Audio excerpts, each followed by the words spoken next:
When the sons of the first people return, the codes awaken, the ancestors stir, and the future aligns.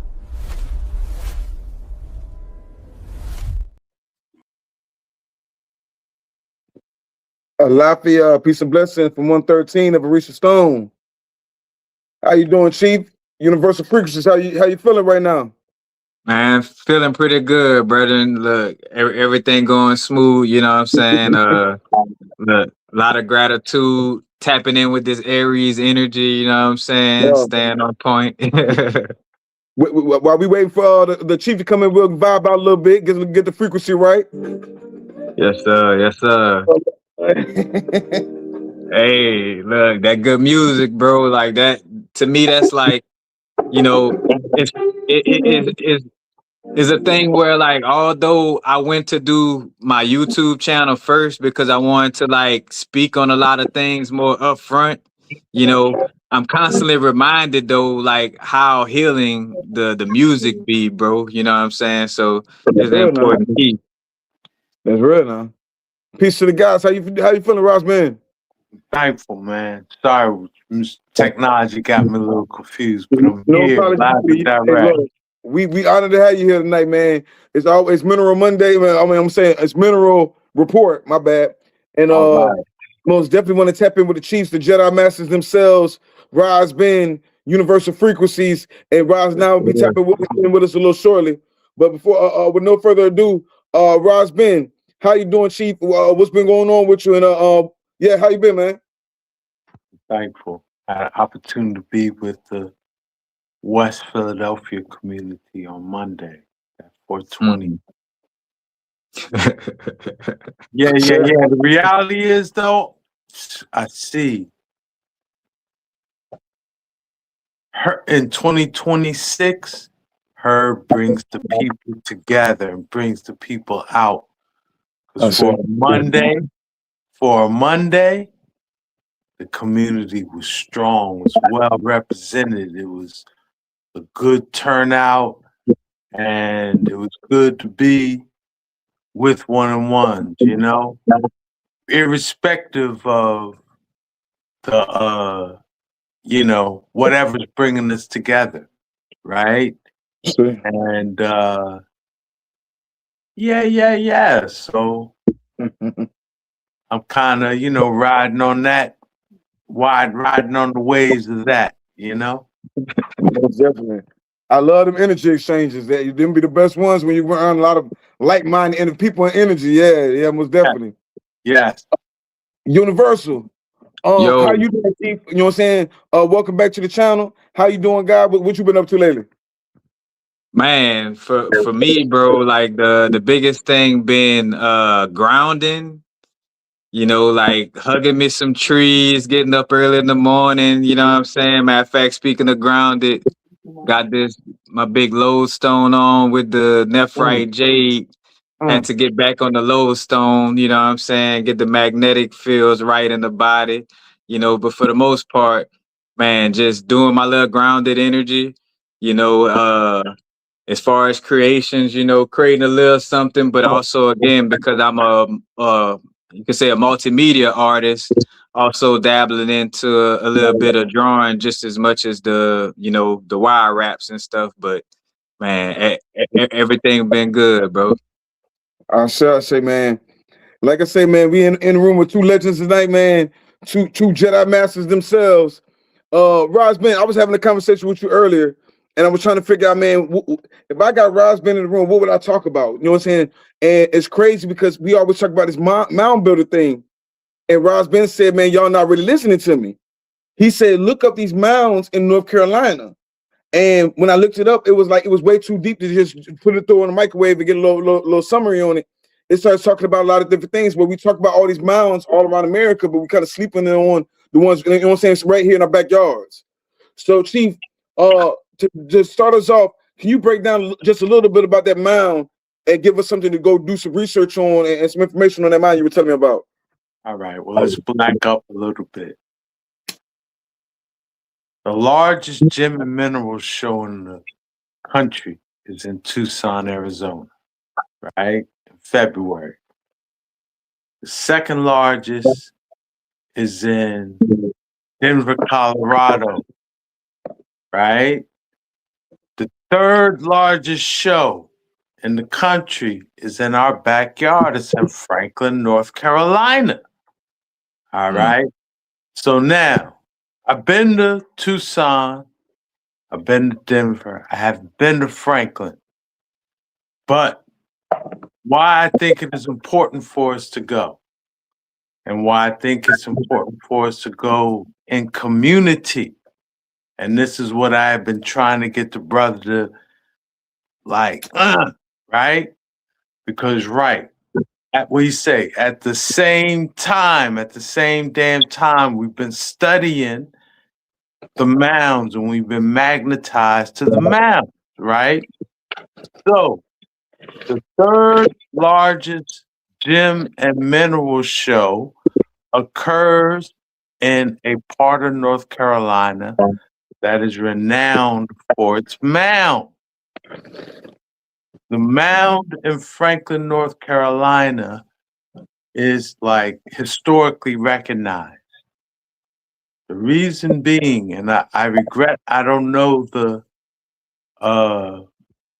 exact name, so I could just tell you the general story, right? But apparently in those what do you call it, colonial you know, them times when they was taking over the lands, right? Mm-hmm. The indigenous in that region was engaging in different battles, right? You know, keep sovereignty of their land. And it's legend that some dwarves and elves came out of this mound to help them in their battle. That the land, like the you know, we say spirits of the land See. came and fought in the battle, helping the custodians of the land, right? So this mound, this is where the third largest gem and mineral show is occurring. So it's only right. It only makes sense that if we go to this show, a part of it should be mound activation and grounding with the mound and connecting with the earth. It's only right. And it only makes sense we do it as community. Because Atlanta, we could tap that Atlanta community, we could tap the Florida community, you know, Charlotte community. There's enough of we down there, right? And yeah, we should do it we should explore this thing. The third largest gem and mineral show in the country on a mound, enchanted mound. Come on, it's only right. So that's why I've been telling the brother, like, yo, Franklin, research it, you know? Because I feel this is the vision. This is the vision that we meet on the mound in Franklin, North Carolina, and then charge up on the mound and then go to the gym show as a collective. It's only right. I see I see the vision. We'll see how it happens, you know? I say. Can we make this vision a reality? I say. When's the dates again? I think it's in this now in Franklin. I think there's 2 shows. One is in May through 15th and the 17th. And then the other And one, we make July one in 23rd July. to 26th, because I had to Yeah. look it up.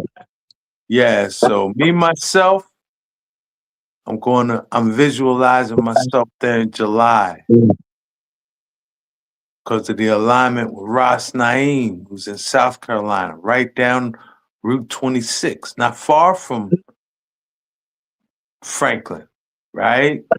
But Naeem got several of his children graduating this year. I say. Yeah, salute.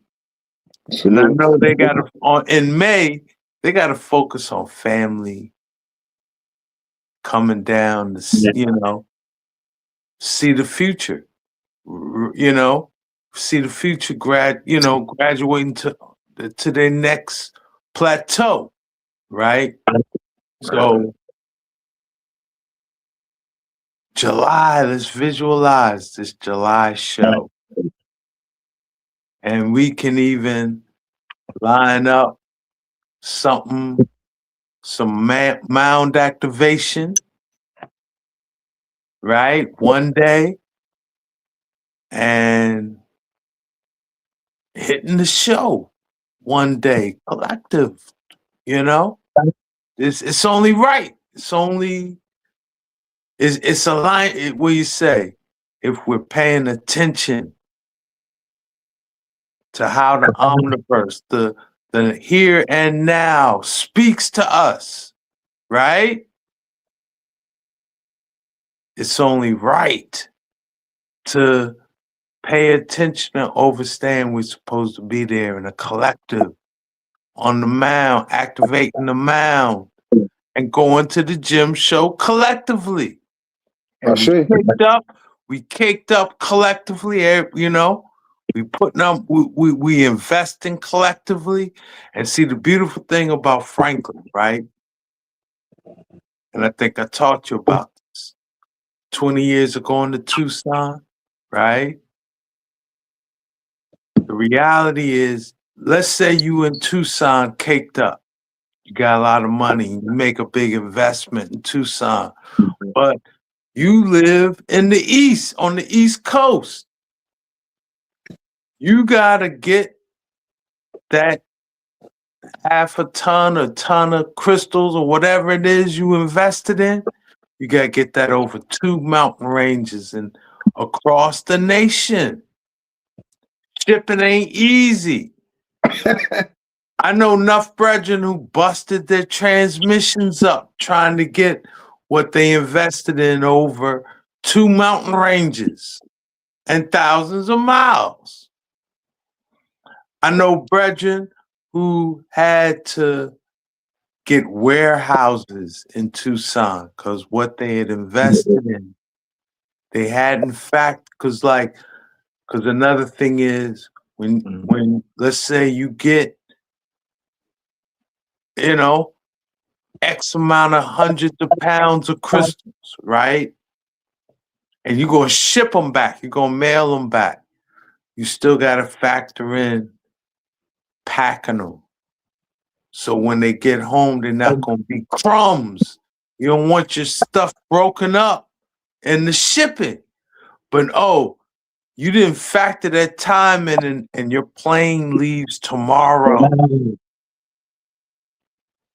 So what you got to do, you got to get a warehouse, right?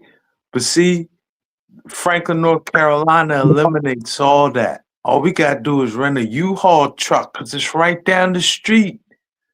If we living on this Northeast, you in Florida, I'm in Philly, right? You could be in New York, DC, you could be, even if you are in Atlanta, right? The passage from Atlanta to Franklin through Appalachia is not that hard. What's that, Route 20? All you gotta do is get a U-Haul to get your shit home. You ain't gotta worry about shipping and packing no heavy duty, you know? You ain't gotta fly out there. We could drive. And then you got the mound. Come on now, it's only right.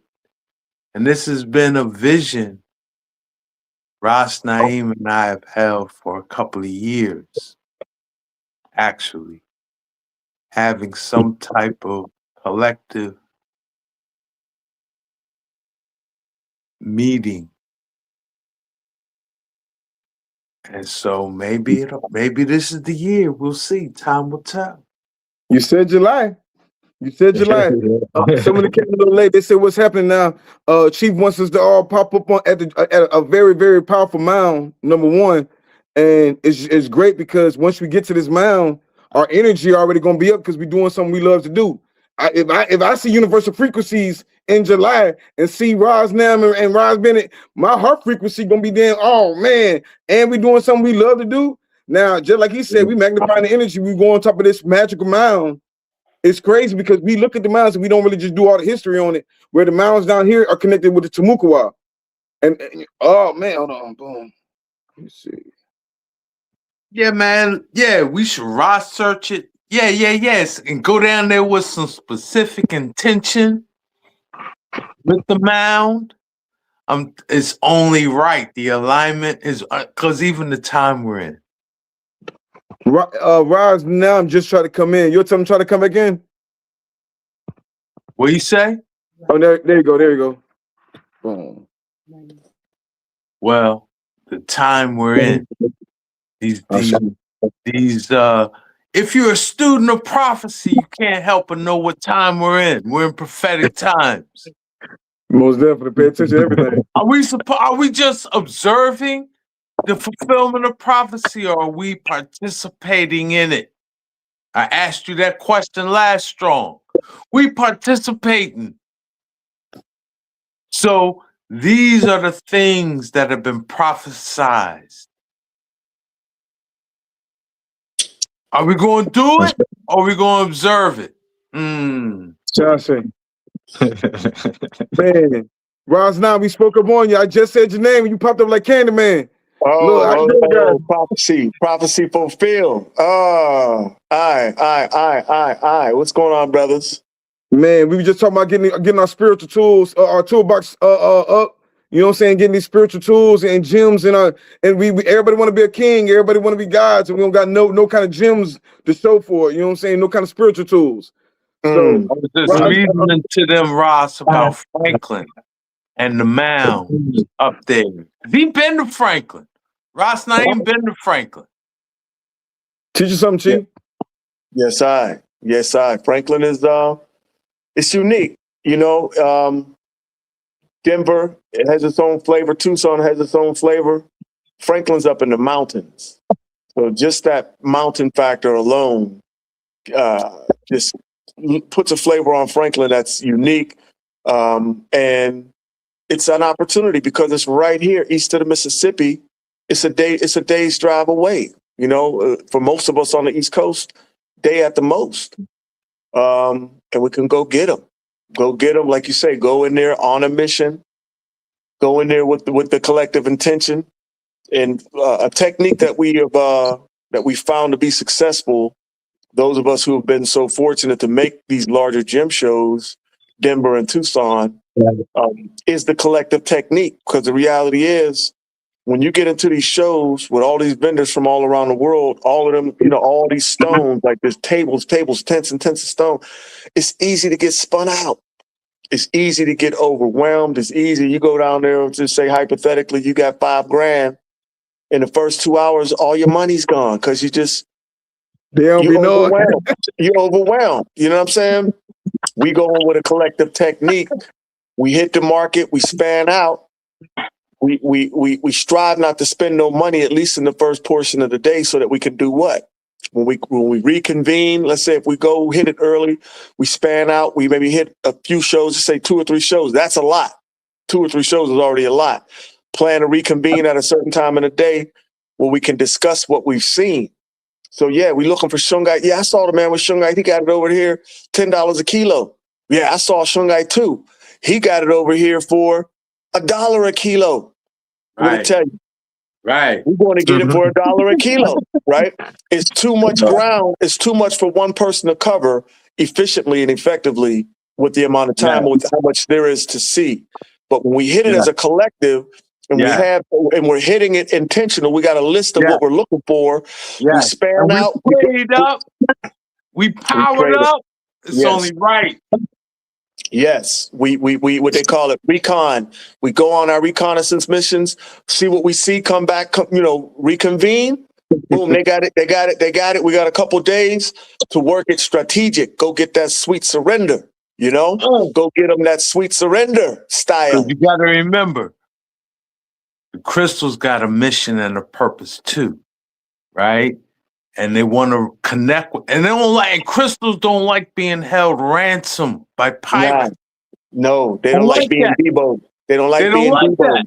Nuh-uh. So you come up in them big gym shows with the right intention, they're going to be like, Crystal's going to be like, yo, I want to go home with him. I'm going with him. I'm going with you. I'm going with him.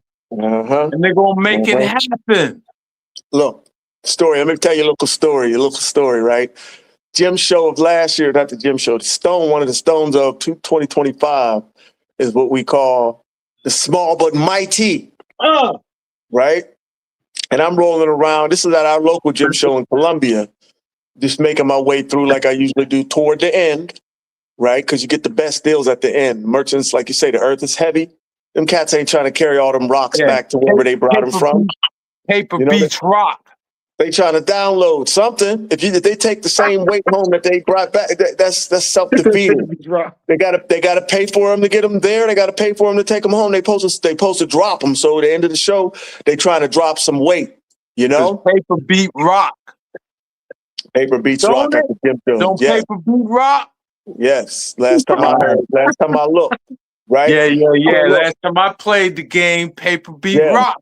Last time I looked. So I'm at the end of the show doing my rounds past this Moroccan, right? I've seen him already all weekend because we've been at the show. And as I'm going through a little more thorough, I'm like, I noticed these things he called, and they look like little, looking like little, what spirit quartz is, Orisha stone? You know what spirit quartz is, right? Yeah, most definitely. So these was looking like spirit quartz orbs, like spirit quartz spheres. Technically, that's what they are. They call them desert citrine. And just how spirit quartz got a whole bunch of little spiky terminations going off around the cylinder of the quartz, these desert citrine are like orbs. They're little spheres. They're pseudomorphic citrine that they find in the Sahara Desert, right? I think we reasoned on them. We said the same geological forces that created us here in the so-called black man in America. Yes. Or the same forces geological forces in the Sahara that created these crystals, the pseudomorphs. Yes. Yeah. Of the Sahara, right? But long story short, so I'm flipping through them. I see the price tag on them. I'm like, yo, I don't got none of these. I'm definitely getting some. I think they was like maybe $5 or $10 a piece. So I picked out, enough where it was like, all right, I'm gonna get $50 worth because they, I've never seen them and I definitely want to work with some. So as I'm picking my pieces out, the elder comes up and was like, hey, how can I help you? And I'm like, yeah, I like these. Is there any discount? I'm a vendor. You got any discounts? So he was like, well, this is not my table. Let me go get the man. So she went and got the Moroccan brother, brought him back. I'm like, hey, what's going on, bro? He recognized me as a vendor. Hey, what's up, man? I'm like, yo, I'm interested in these desert citrine. What? He's like, look, take the whole box for $50. Take the whole box for $50. I'm like, look, I was going to spend $50 on about 10 of them. Instead of 10, I got a couple hundred of them. Whole box. If that ain't a sweet surrender, I don't know what is. Yeah. Why? Because they wanted to come with that brethren. They wanted to go home with that brethren because they knew they had mighty works to do with mighty people. When we go on the gym shows, with the prayed up, with the right intention, we get the sweet surrender. Absolutely. Look, Universal.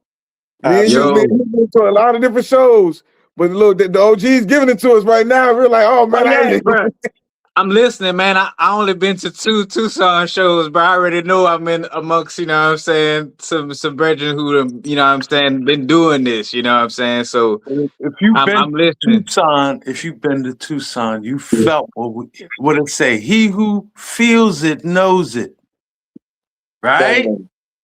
So you know what we're talking about. Man, And like the first. if we in the mountains of North Carolina, a group of we with the right intention and the right energy, right? And we putting our cake together, and we putting our minds together, and we on one heart, one mind, one soul, one God, one aim, and one destiny. It's we all gonna leave out feeling like kids on Christmas Eve or Christmas Day and it's sunrise. Yes, I. Yes, I. They Brother know I'm Universal, gonna finish your listen to thought. so Finish your thought, Universal. Finish your thought. When you was My in bad, Tucson, my what bad. did you observe? I ain't mean to Oh, interrupt you, brother. Man, you good. I was just gonna say, like, the first thing, like, just being new to it, and I ain't have nobody like coaching me through it. But because I be in a lot of meditation with myself, I'm like, all right, bro, it's buku shows all over this spot. It's like you gotta tune in and set your intentions, and whichever ones basically that somebody either suggested or you know what I'm saying, or was easy for me to get to, that's the ones I went to, and that was the ones that was on point. Cause matter of fact, I just grabbed my Ying Ming Zhu crystal and the Ying Ming Zhu you know, Ashe Tababa Kalindi Iyi, you know, I remember like watching his videos and like, man, he talk about the Yin Ming Zhu, and I'm getting into Tai Chi and all this, you know, and even with the Yin Ming Zhu, it get kind of tricky because you like, all right, it's unique, you never seen it. It's like how I'm gonna know whether it's authentic or this and that, you know. But I went to the Kino sports show, and I'm looking around at first because this is also related to the dragon energy, you know what I'm saying? And I see a bunch of little dragon statues catch my eye, and they like really catch my eye because I'm used to kind of sitting in nature a lot, so I know what animals or what things is kind of like, hey, look at me, you know what I'm saying? And it's like, all right, I see the dragons and stuff. And then I come across somebody, they from San Diego, and they was only there, they wasn't there this year, they was there the first year. Come across them, oh yeah, we got the Ying Ming Zhu, you know what I'm saying? And I kind of like played with it, touched it, you know what I'm saying? And, you know, after getting it, even got more confirmation because as I was doing like my exercises, my Qigong exercises, it would glow in the dark even stronger and longer whenever my chi energy was up and higher. If I was a little low in energy, the glow wouldn't last as long. I'm like, you know, it's like bam, you know, that's the confirmation right there. But you know, from that and the Ethiopian opals, because like as you say, they very expensive. But like each booth I was going to, you know, it was like, oh, here, either take this free one or you know I'll do a nice price for you, you know what I'm saying? And also coming across the Tanzania sunstone moonstone thing, because that was another thing. My intent was like unique crystals, you know, like unique crystals that I never touched or that I never seen before, you know. And I come across this, basically it's considered Tanzanian sunstone, but knowing from my studies and putting my hands on stuff, I'm like, man, this is like sunstone, moonstone. And I know feldspars kind of grow close together, like satellite, iolite, sunstone, you know, moonstone, labradorite. That kind of, you know, they kind of play within the same neighborhood, you know, in the earth.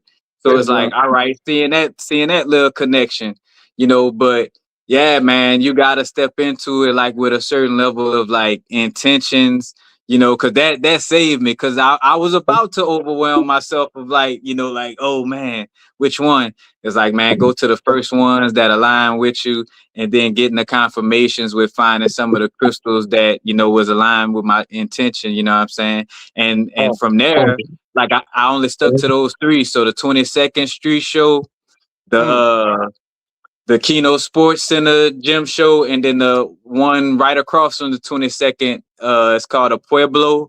Is at a hotel. You The know, strip. and that, You talking about and the that, strip? Talking about the strip? On the Yeah. strip where all the hotels? Sure. Yeah. yeah, it was like yep on the corner, right off the interstate, right where the Yeah. train, where the Yeah. train stops at, and that Yeah. one aligned for They me. call that show it's at the La Quinta. All right, all La right, Quinta Hotel. Yeah. and Across that. from 22nd Street. And Yeah. that one aligned from way back because I remember like when I was in Baton Rouge and just getting into gyms and stuff like that. And a lot of the people was like, man, you got to go to Tucson. You got to go to Tucson. And they was telling me one of the things that stuck out is like, man, it be shows so much that you have some in hotels, you know? Mm-hmm. And Right. so like that synchronicity from way back when, I'm like, all right, that's a little gem. Because also like I'm one of those, I'm Mars and Pisces. I'm kind of like dreamy, like to use my imagination. I'm an anime person, stuff like that. And I think of the movie Ready Player One and like getting all the little clues and like researching and going Getting back ready into for your, work. your meditations and your downloads. Like, oh, I remember they said something about a hotel. Well, hey, I'm in the right spot. You know what I'm saying? Yeah. And Yeah. just staying with it from there. You know what I'm saying? But No, that's I'm glad all. that you just said something about that rare stone. Me personally, I actually stay away from it. I've only seen it twice, and I don't really just trust it because I don't really like man-made stones, right? But I just like you said, but at the same time, you don't know which one's the real one and not one. So you had the opportunity to get it. You never know if I had the opportunity to get it. But I always go for rarity. I hate when people go to a gym show, and buy some shit you can get from your local crystal shop. Like you Right, said, you right, want right, something right. this way. This one right here. As soon as I went in there, right? As soon as we walked in the door, I see this, right? Are you familiar with purple, right? Yeah. I never connected with it, but I'm familiar with it. Man, just the fact that I go to the gym show, I see it immediately. I just got a good hawk eye. I'm gonna see something rare. I'm like, yo, that's one, a large piece of purple, right? Two, just the purple alone and the glitter alone is all you already know that's connected with angels. You know what I'm saying? Mhm. Three of them in carved in the shape of a dragon. I was like, where the rest of them at? This only one. She was like, that's all you shit. It's it's a one-time thing.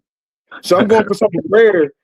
Then you get to play with it. Look at everything. Look at where you can put a stone. Like on there, you got a ruby star sapphire right here and in the eye, and right here you can't really see it. But I got a rubilated tourmaline, a rubylite All right. tourmaline, red tourmaline. So I just like going for super rare. I want the rarest thing because when you come back, you don't want to create with the same thing everybody else creating with. I just got a bunch of Persian turquoise. Hey, Universal, where you located at right now? I'm in Louisiana right now, in my old hometown of Opelousas, as we talk about mounds and stuff, because the mounds is out here in Louisiana too, big time. Because that's where I'm at. So I say, man. And yeah, no, man, I love each one of y'all perspective because when I go on the gym show, I never thought about what Chief said. Usually, if I'm going from out of town, like he said, we only got a certain amount of time to get there and come and get back. So I go, but I also make relationships with a lot of those people. Like we talk about Ethiopians, it's always the same Ethiopians at the gym show. You know what I'm saying? So I always go deal with them and they give me a good little deal on some Morganites. You always see somebody at the gym show that you know that they can do a deal with you if you spend good money with them. You know what I'm saying? So, yes, sir. but Yes, sir. and in the sense of getting the basic stuff, when you want to come back, you want your palace. This is your home is your palace. You should have stones all on your tub. You should have stones all in your living room, the fenceway of the house. What's his name? Uncle Hank. He be talking about putting fenceway balls in the corner of your house, right? For the fenceway house. Man, there's so many different things you can do with them gemstones, man. Get you the whole gemstone tea sets and everything else. Oh man, it's amazing how you use your imagination. Man, because that's something that came to mind too when I was like looking at. I'm like, bro, what's really slept on is like the furniture. Not I ain't going to say the furniture. Furniture could be a little too extravagant to a certain extent, but like What you mean too extravagant? well, well, luxury is my culture.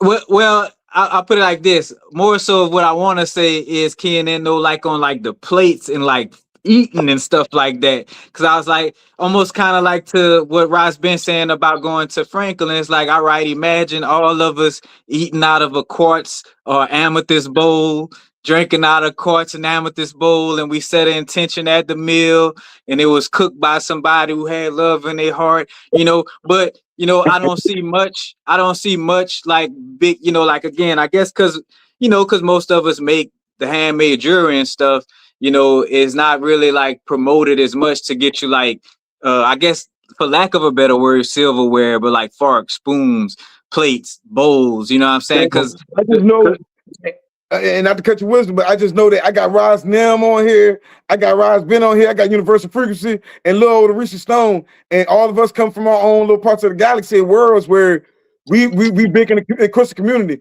So I know when I bring some different kind of technology back, it's even though other people be like, oh man, well, he do it too. I don't care. I'll trade with you. Like I deal with people in North Carolina where they'll send me bear claws and crocodile teeth and stuff like that. I want to deal with you. You might got access to some stuff that, man, I ain't got access to. I got skins.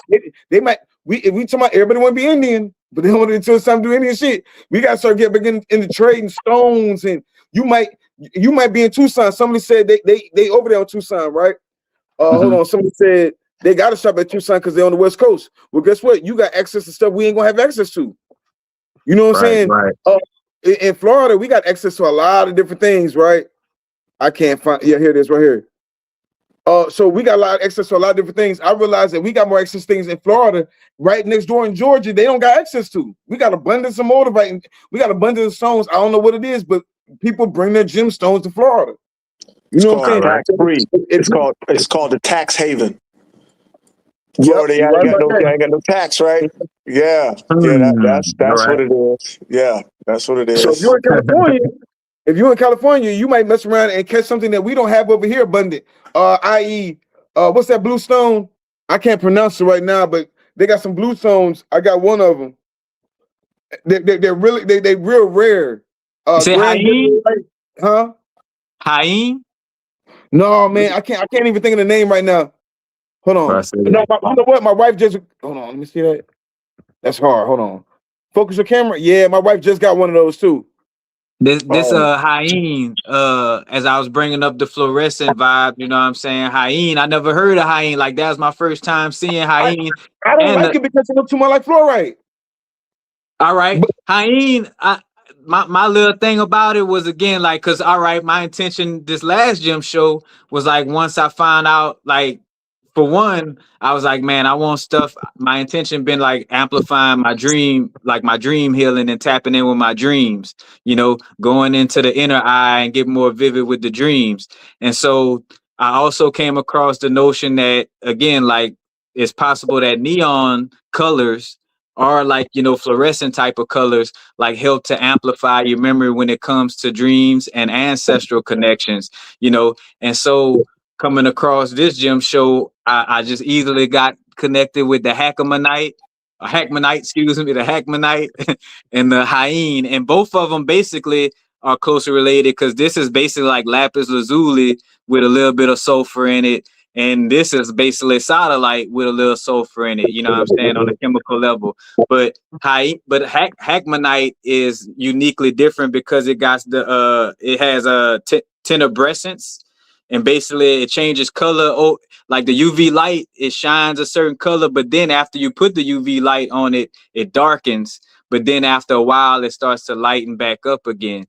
It turns to a dark purple. If you go check out my latest gym show video on Hackmanite and neon colors, you'll see what I'm talking about. But basically, I align with that connection because, again, my intention was like stuff to amplify the dream visualizations and stuff like that, and again, that much love to Seven Bomar. He had brought that up. He was like, I heard in my research that, because the dream aspect is like gas, like the gases, and I think of one of the noble gases is neon, but it's like with the gases and stuff like that, it's like tapping into that neon fluorescent color, you know what I'm saying, helping to amplify that energy. And in most cases, most tenebrescent or most phosphorescent or fluorescent crystals kind of help to amplify, like in some way they're going to be like a blue or a green or something that works with the higher chakras, you know what I'm saying, to tap in on the dream level, you know what I'm saying. But,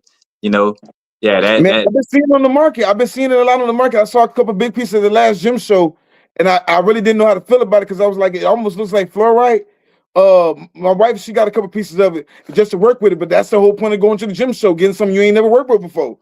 right. Green Diderite, that's one. I might be saying that wrong. Grand Diderite, that green stone.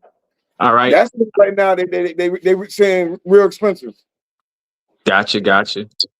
Yeah, you know what I'm saying? But it's definitely like, yeah, when it's that much, you know, it's like overwhelm and stuff like that. It's just like, you know, setting the intention, you know what I'm saying, to line up with what's best for you, you know, and keep it simple, you know. It's like the OG said, you know, it's like set that intent, you know what I'm saying, with clarity. And again, when all of us setting a certain intention together, you know what I'm saying, like that just amplifies, as they say, that where many is gathered, you know what I'm saying, in that same energy, you know what I'm saying, things tend to happen, you know what I'm saying. As we say, like, we might cause a glitch in the matrix, you know, stuff start About to being on the top start, of that pyramid. light start flickering, and phones, you know what I'm saying, stop working and all kind of stuff, you know what I'm saying. So yeah, definitely, you know, like as Ross was saying, you know, with the tapping in on the mounds, especially too, you know what I'm saying? Like that's a key energy, you know. It's only right. Hey, I did want to offer this. I'm not sure if it had been shared yet, but I don't know. I know that there are those in the viewing community that are aware of the body of work that Rod Spin has put out, but that's another invaluable, what you call it, tool for orientation, particularly the one called the Rocks of Ages. This is why the man be so fired up when we get on these things about going to the gym show and the intention, because it's wild, because the gym shows are a phenomenal opportunity. But if we go to these opportunities and we're not prepared, then we might be walking right in front of a life-changing situation. And just because we're not prepared, we don't have our tools, we're not in the position to make the most of the opportunity. So I'm just going to throw this plug out there, not so much for the fact that it's a plug, but really on the point of being prepared for when we hit these shows. If you don't have a copy of the Rocks of Ages, if you're not versed to some degree in the Rocks of Ages, you need to get the Rocks of Ages in your life. I know Ross has copies, but like I say, for the meantime, I'm not sure. I don't think his site is in a position to facilitate exchanges, and that may have changed, so I'm not going to speak for him. But we have them as well. And part of a mission really to just on some moving some other works forward, just know that the Rocks of Ages is past 20 years now. The first version of it came out in 2000. So we 26 years. We're in the 26-year cycle, right? 2026. We're right here in the 26,000 year cycle. Man, if we ain't up on Rocks of Ages, then we're kind of spinning our wheels in space and time, trying to orient ourselves and trying to put the right tools in position when we don't have to reinvent the wheel. We just need to orient ourselves in space time in such a way where our ancestries can use us as the kings and the queens that we are on the chess table, and not just moving around like pawns with no real aim or intention, you know? Yes. So the Rocks of Ages is a must. My apology, because you know what's funny? Universal ain't no coincidence. Universal actually quoted something out the book earlier. He asked me to ask y'all some questions. I was going to get around to it. Universal, he literally, we were talking about this man's book, and he asked a question for you. You go ahead and ask the question yourself, Chief. Oh, well, I just brought up, so connecting with the whole, so bringing it full circle, like with the hyene and the hackmanite under the, like basically under UV lights and under the black light, turning different colors.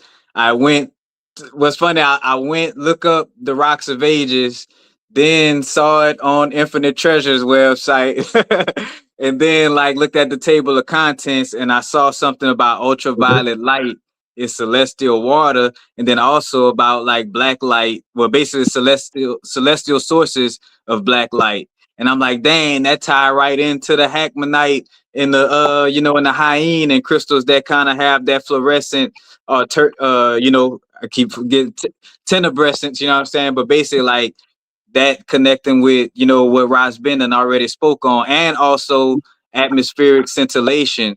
Because when I looked up, I was looking at Sirius one night, the star Sirius, and like I'm like, bro, it's like the colors almost like looking like you could really see with your naked eye, like it kind of bouncing from red and blue, you know. And then I kind of went look at it, and it's like, you know, it's from the atmospheric scintillation. But you know, with Ross Ben, you know, chiming in on the ultraviolet light, you know, being celestial water, and you know, again, like the celestial sources of black light. You know, I like to, you know, get more into that, and I got to give me a copy of the book myself too. Yes. Yeah, it's a must. It's a must. We can't do this work and not have, because the thing it is, it's from a perspective. How do we say the desert citrine is a mineralogical example of us, or representation of we.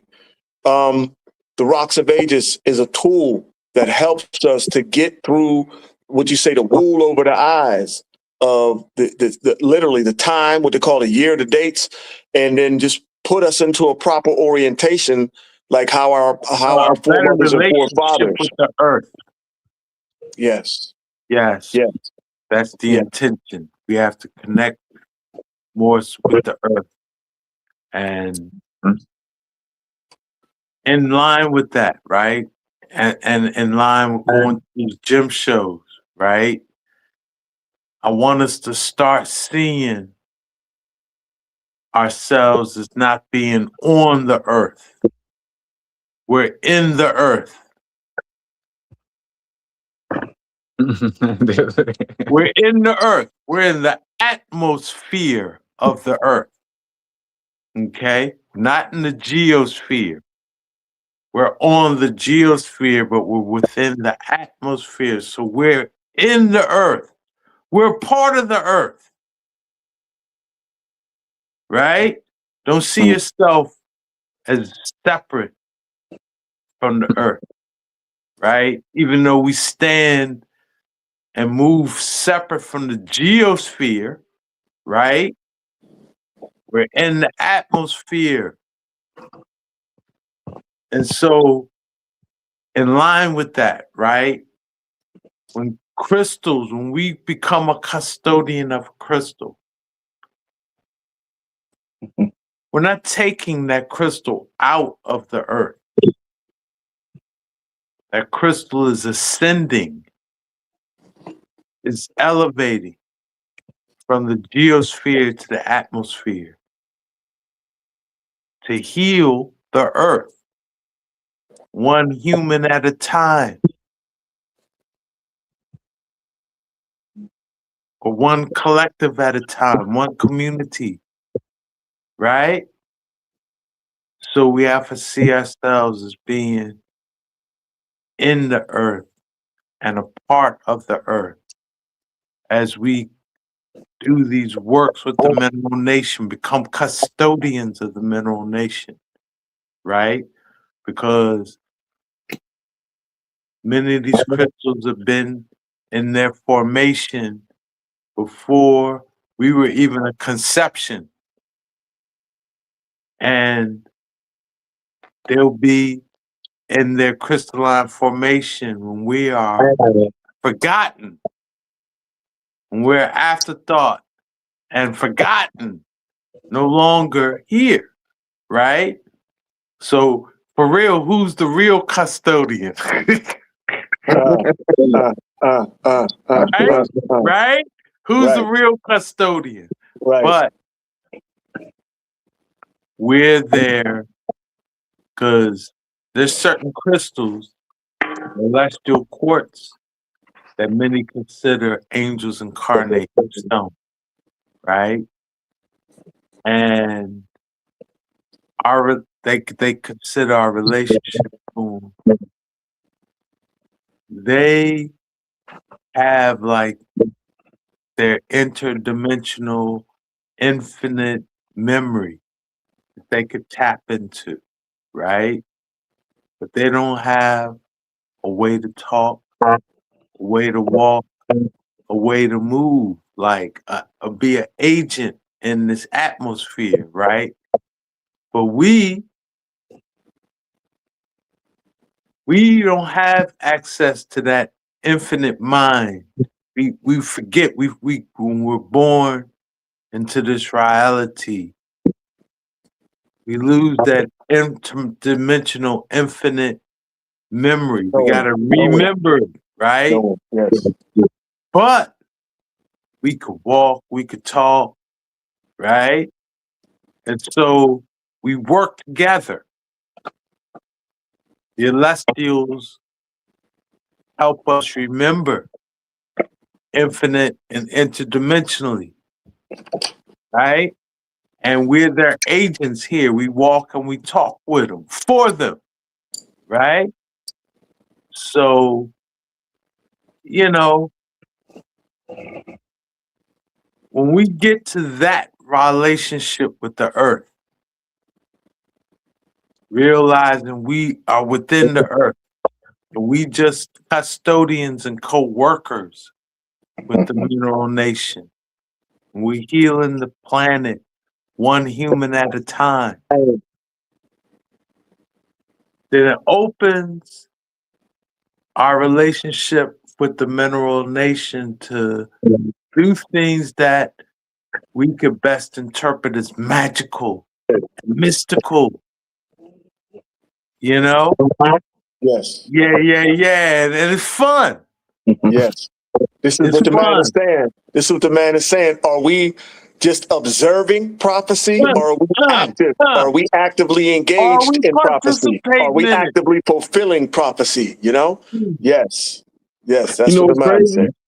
When you read the Bible or you look at history, a lot of these people, the royalties, right? I was reading about one royal queen in Egypt, and she was known to have like 20 rubies. And now that's not even far off from what we already have in our collections right now. You know what I'm saying? A lot of stuff that we have now, back in the day, they would look at us like we were high priests or something of that nature. You know what I'm saying? Then So the question is, then the question I would have, what is she doing with? It's not okay. It's one thing to be custodian of them. Give thanks. It is a reflection of the abundance and wealth that, you know, we as Earth's rightful ruler inherit. But then my question is, what are you doing? What works? Are you fulfilling prophecy? Are you helping? Are you serving? Are you making this a better place, not just for yourself, but for everyone? If you're not doing that, go sit down, man. I don't want to hear that. Well, that's what the man say. Look, this is what we're doing. We on the mineral report. This brother is actively engaged. This is why all the people got access to Ross Ben right now. But then when I hear some queen had 20 rubies in Egypt. No, I was using it for an example because she said what they doing with it, right? What are they doing with it? A lot of them, there's a Mayan queen called the Red Queen. She had, I think, 13 pieces of jade and 13 pieces of ruby. That in my mind, she was doing rituals for her people and for her land and everything else. When we're looking at our people, they might be doing things. So I'm looking at the esoteric aspect of the gemstones as well. But at the same time, the same place, I understand what you're saying too. You're absolutely right. Some people have it and they just be having it so we don't have it. You know what I'm saying? Yeah, they want to floss it. Yeah, but it's all about flossing and looking good. All those stones bling, they got. bling. Yeah, but one thing about it, everybody's using it. If you're getting it, if you can even vibrate that high to even find a stone, like the guy said, certain stones found him and wanted to leave with him. So I'm not. It's something like I'm not even preaching to the choir. Some of us are gonna go out there and find stones that are meant for you anyway. This was your stone in your last life. You know what I'm saying? And some stones are gonna be your spiritual tools or your spiritual companions. Somebody can start my motivate in there. One time I literally lost. It's one of my favorite rings. I had a motivate ring made out of silver. Right? Somebody stole the ring. I didn't realize it was stolen for a while up until I was just like, damn, I ain't seen my ring in a minute. So we go antiques to different antique stores, and we go to an antique store, and my ring was still sitting. My ring was in this random ass antique store in a whole nother like a whole town over. It was sitting there, They couldn't sell it because they didn't know what it was. You know what I'm saying? But that's just crazy how certain stones they're gonna chase you down through lifetimes. So Yes, yeah, sir. I understand exactly what you're saying. Speaking of which, talking about the heart chakra and getting into stuff, because a lot of people putting a lot of great stones in here. Heart chakra stones. I really want to tap into that real quick. Roz, now, me and you were having a conversation the other day, and you were telling me about a green stone that I'm not too familiar with. Do you remember what stone that was? Yeah, man, that's the healing for the healer stone. That's the healing for the healer. It's another one of those that it's a must-have. And I don't like to use the word collection, but for the sake of universal overstanding, it's a must-have in the collection. It's a pre-night, especially for those of us who are still working our way through what they call this thing, Alpha. Yeah, You know? yeah. Servants Pre-night. of Babylon need that pre-night. Yes. Pre-night is critical to keep your heart in order, because you figure like this: anything that's under a constant barrage of judgment and different type of tactics that are oppositional by nature creates what? A defensive position. You know, a hardened shell. Just to navigate the place, you got to be a little bit more on edge, right, to protect your neck. But the thing is, there's a time and a place for everything. So particularly with the greenstones and how they relate with the heart, that's a common theme that I'm noticing, is that the greenstones help us to work through those conditions on our heart, the stuff we have to do just to navigate the space and the time we're in, without our heart literally turning into a stone. If your heart is supposed to be lighter than a feather, then it ain't, it can't be all covered with callous and malice, Yeah, so the pre-night is just one of those crucial ones for those of us doing this work, especially this gem and mineral work. The fact that the one of the biggest deposits with easy access is coming out of Mali. Yeah, we need to work with this mineral as we're doing this, reconnection, reestablishing healthy relationships with the mineral kingdom. Pre-night is a must. I'm sure my man Ross Ben I see him gnawing at the bit. Ross got something on pre-night because we've been working with it for years. Yes. Well, my vision on pre-night is really tied in more with the kidneys than the heart. I am affirming everything Ross said, and it even inspired me to visualize the heart's and kidney connection, right? Because they say the emotion of fear lives in the kidney. But where do we experience fear? In the heart. I think pre-night helps with that. Yeah. Pre-night, it's important. But So I would just say, as far as a green stone for the heart, an important one is that dioptase, which is ferrous silica, a copper silicate. And they say it's the greenest green of the omniverse. And that no malice can stay in the palace. When that dioptase is, present. That's what I've heard, Yeah. No malice in the palace. Let me ask you this real quick. You're talking about the greenest green. Have you seen that one they call the Vivianite? I think it is. It's very. I've seen that. Yeah, very fragile. It's that deep Superman crystal green. Same way, right? Yes. Okay. Yes, sir. How do you feel about Peridot? I was going to mention this other stone, other heart stone I was going to mention, right? They call it dragon's blood jasper. I've been vibing on another way to identify with it. You gave me inspiration a couple of stones ago talking about Quetzalcoatl as the dragon.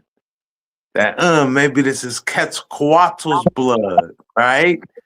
But this is Peridot This is a red and green stone. The green in it being Peridot. The red being in it being red jasper. And I find I guess so. this is for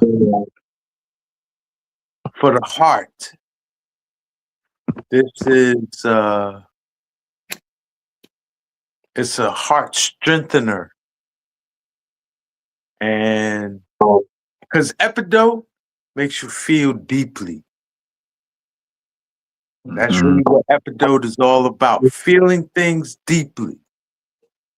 Right? And being in touch. And I think being in touch is important. And feeling deeply is a gift, especially in this quantum quickening we're all experiencing. Right?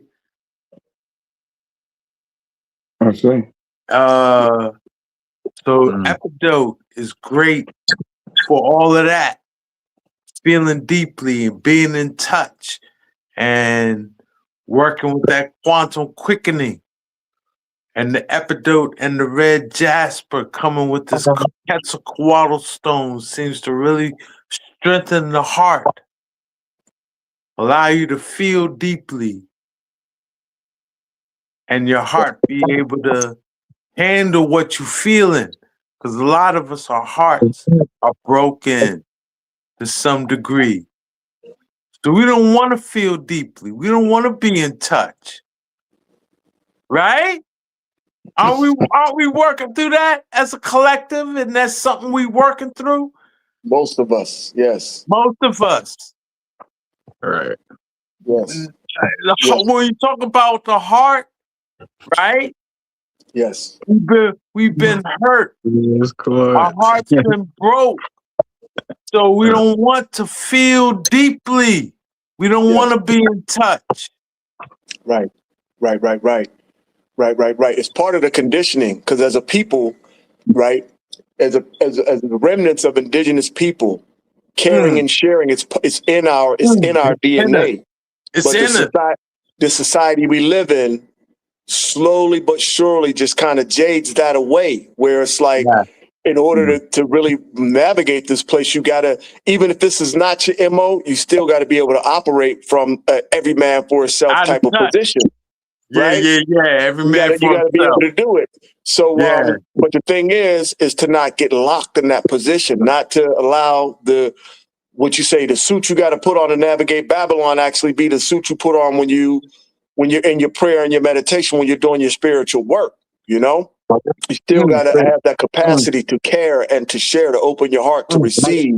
You know, to give and receive. This is critical. You know, it's critical. Because none of us have all the answers, and our greatest potential is when we get to the place where we can organize, centralize, come as one, when we can cooperate, when we can coordinate, and we can get the I, me, my out of the way, so that the greater good can come into the collective. The greater good ain't coming into collective as long as anybody in the collective is on some I, me, my first, me first. You know what I'm saying? Yeah, me first don't have nothing to do with the circular movement of wisdom, you know? I see Peridot, because Peridot etymologically, epi means from within. Dote is the remedy, right? Like antidote, right? Epidote. What? What? What you got on Universal? How you feel about Peridot? I vibe with the Peridot, but like he was saying, like it could kind of cause like a what they call it, like a catharsis, or like almost like a emotional like overwhelm. You know what I'm saying? But I definitely vibe with prayer night with the Peridot. I done kind of always kind of stay close to that. As of recently, like one of my main ones is as far as green crystals concerned. Because me personally, as they bringing up the open the heart thing, for me, I be needing them pink crystals, because I feel like pink really kind of softens. You know what I'm saying? Those like tough blows. I feel like green is kind of like more of a masculine heart chakra energy, you know what I'm saying? But for me personally, nephrite jade, because even when we look at the etymology of nephrite, nephron, that's kidneys, Kidney. just like Yeah. Rosalind was saying about the prayer night. So like working with the kidneys and the fear, like that's something that came up when I was like looking at again like the qigong aspects, but like working with the heart. Personally, I would say like my top ones would be green aventurine is one for me. I mean, excuse me, green tourmaline, green Mm. tourmaline. And green tourmaline to me kind of like, has that masculine, kind of like almost like a strong heart chakra energy, kind of like, like a oomph, but, still opening the heart. And then another personal one for me, and just in general, the fluorite family, and I say green fluorite, somebody being a moon rising, or should I say a Cancer rising. So the moon basically rules my chart. So every day that the moon changes, you know what I'm saying, I'm having to navigate through that. And so basically green fluorite, I feel like is good for like it's one of the main crystals that's promoted for not taking on too much of your environment, and that's something that be key for me is to not feel overwhelmed by like what I'm feeling in the environment and not know the difference between me and the next person, you know what I'm saying? And I feel like green fluorite also kind of helps with emotional clarity when it comes to like heart, like whatever you're dealing with, to get to the root cause and get some clarity of why your heart even hurting in the first place. And again, like root cause, because I'm real big on like not just using the crystals as basically like patchwork, but it's like putting an intention with the crystals, like, but hey, help me to get the root cause. Like, yeah, you can help me momentarily. That's cool and I appreciate it, but I want to dive into the root cause of it. But green fluorite, green tourmaline, and also like real real time, you know what I'm saying, help was chrysoprase. Chrysoprase, like dealing with like, not only the heart, but then also like the mental aspect and like having negative thoughts and like negative visuals, and it even helps with nightmares. But I feel like chrysoprase kind of helps with that inner child energy. I feel like it kind of works in between the solar plexus and the heart chakra, kind of like peridot.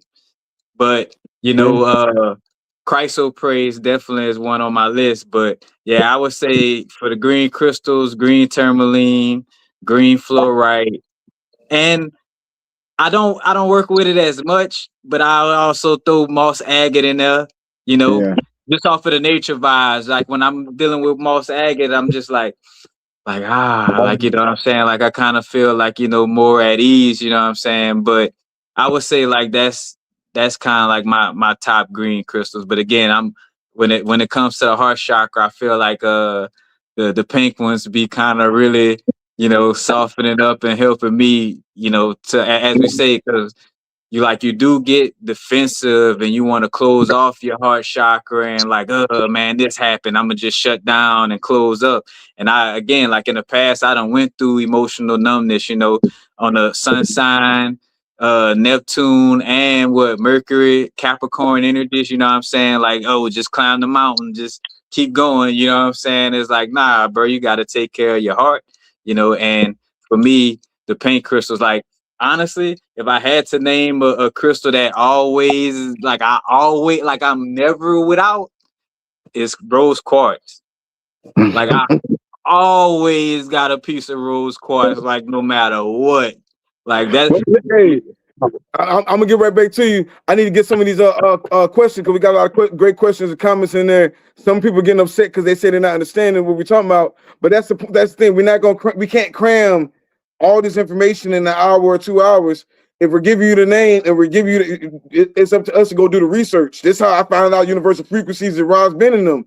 I would want to go do the research and hear, okay, universal frequency might have a whole thing where he just said green tourmaline. He might have a whole video on green tourmaline. So my apology, we don't have a PowerPoint, but this is for a class of people that like already been in the mineral world for a while. Somebody had a great question. They said, any tips on tapping into my Ori? I feel like I've been at a standstill and peace try. So your Ori, that's crown chakra energy. Uh, anything purple, man. Anything purple. I also like labradorite. If you feel like you're being attacked, go over your ori with labradorite about 3 times and reflect off those negative energies for your crown. Somebody also had another great question. Somebody said, I need to tap into the healing stone for sure. I recently have stopped the weed, but I smoke cigars. I have to definitely tap into healing stones. Okay.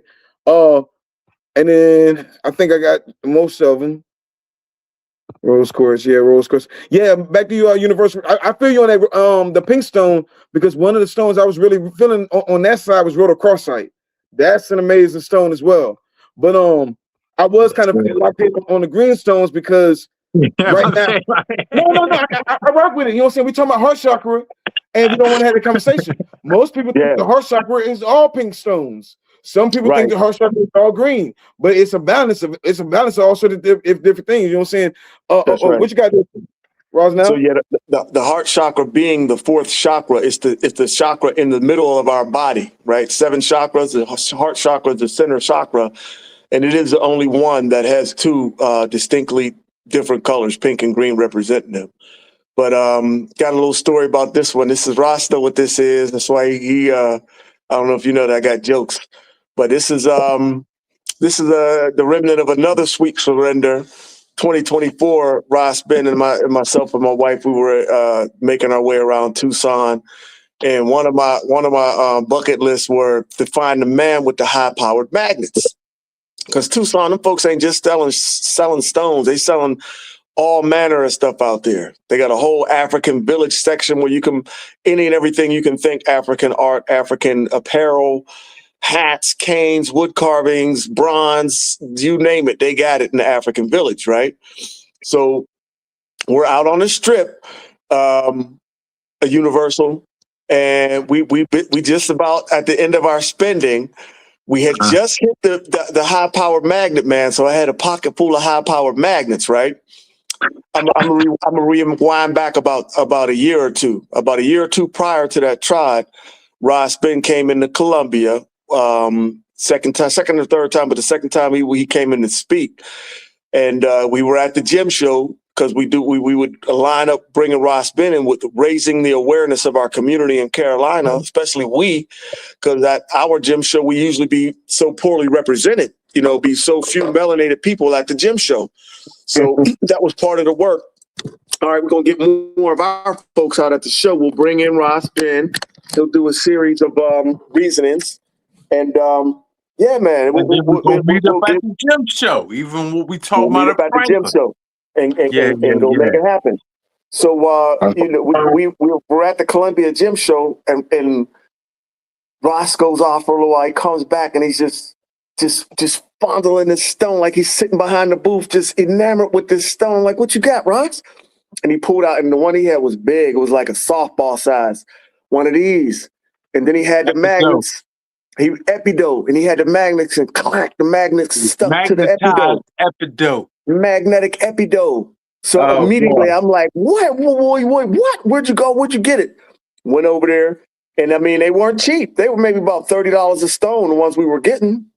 $30, $40. He had 2 of them, and he had one that was like the size of a plum.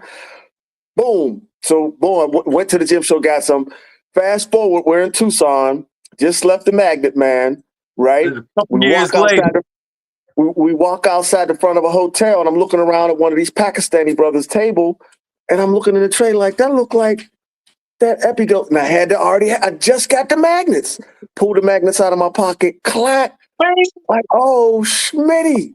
And even they didn't know that the Peridot was magnetic. The man that had them, he had barrels full of them, didn't know that they was magnetic, and was so appreciative. That sweet surrender. So instead of what we paid for, I probably dropped about $300 on this dude.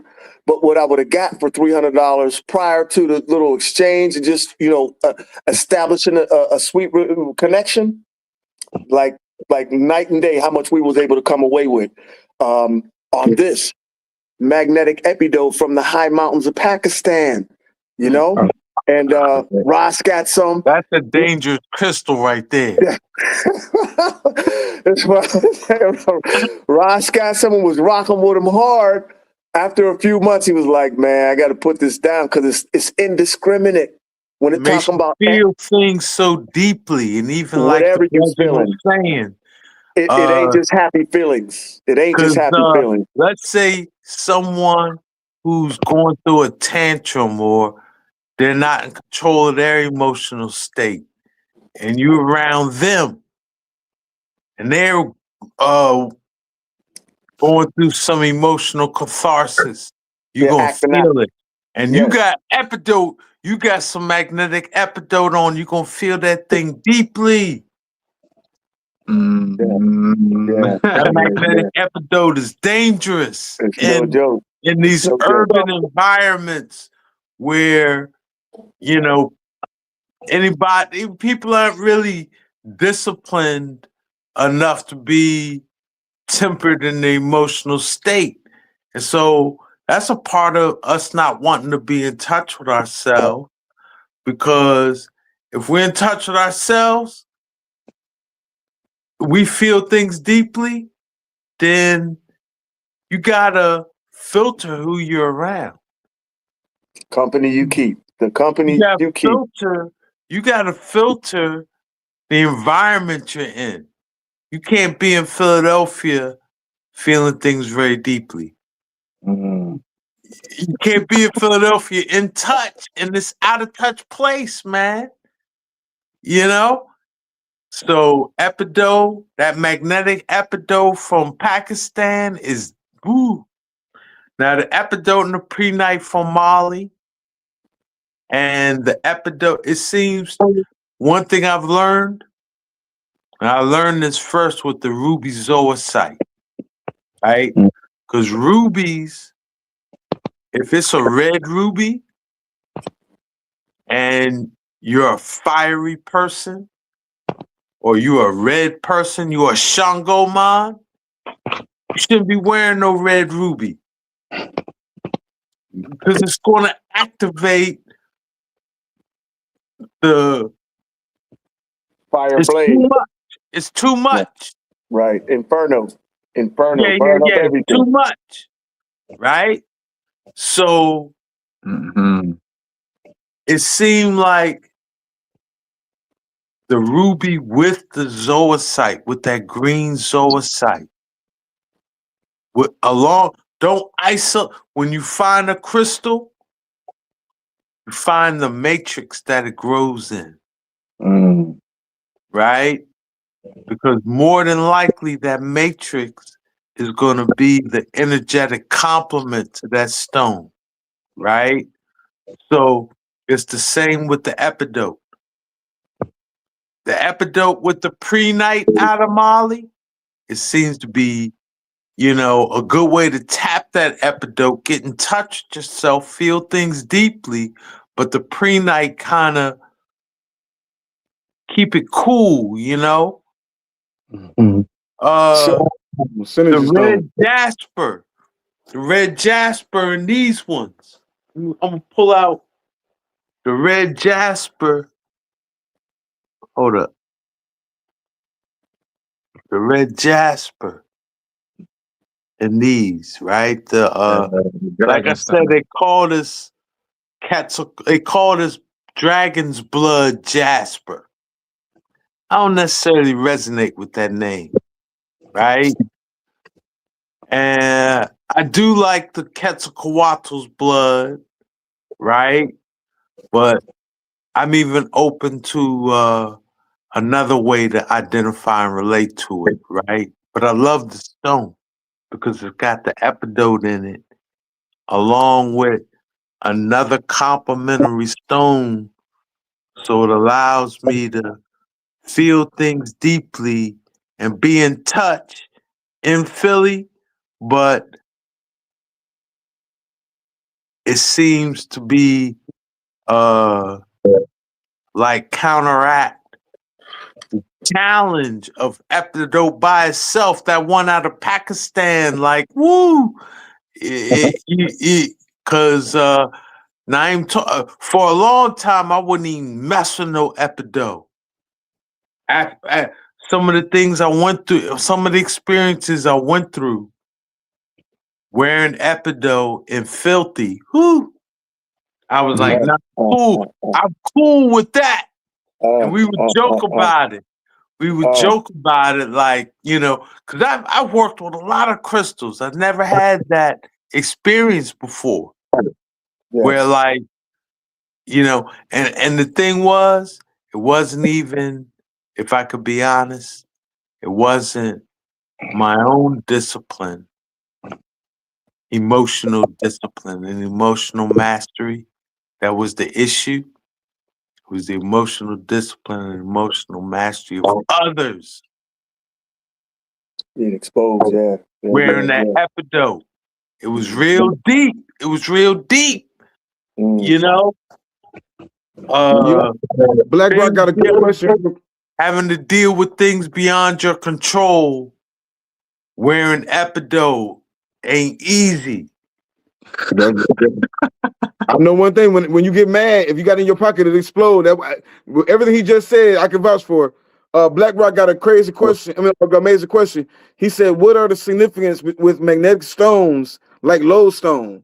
And I like that you were just talking about the magnetic and Epido, but magnetic stones like lodestone, especially in hoodoo, that's to draw in and attract different energies. What do magnets do? An earth magnet push away negative, draw in positive. So I work with a lot of, and then he was just talking about the Aries. That's one stone that actually kind of grounds the Aries, hematite, lodestone, things of that nature. But it's a lot of juju. We probably couldn't paraphrase right here that goes to the lodestone. But what you got on magnetic stones like a lodestone and hematite?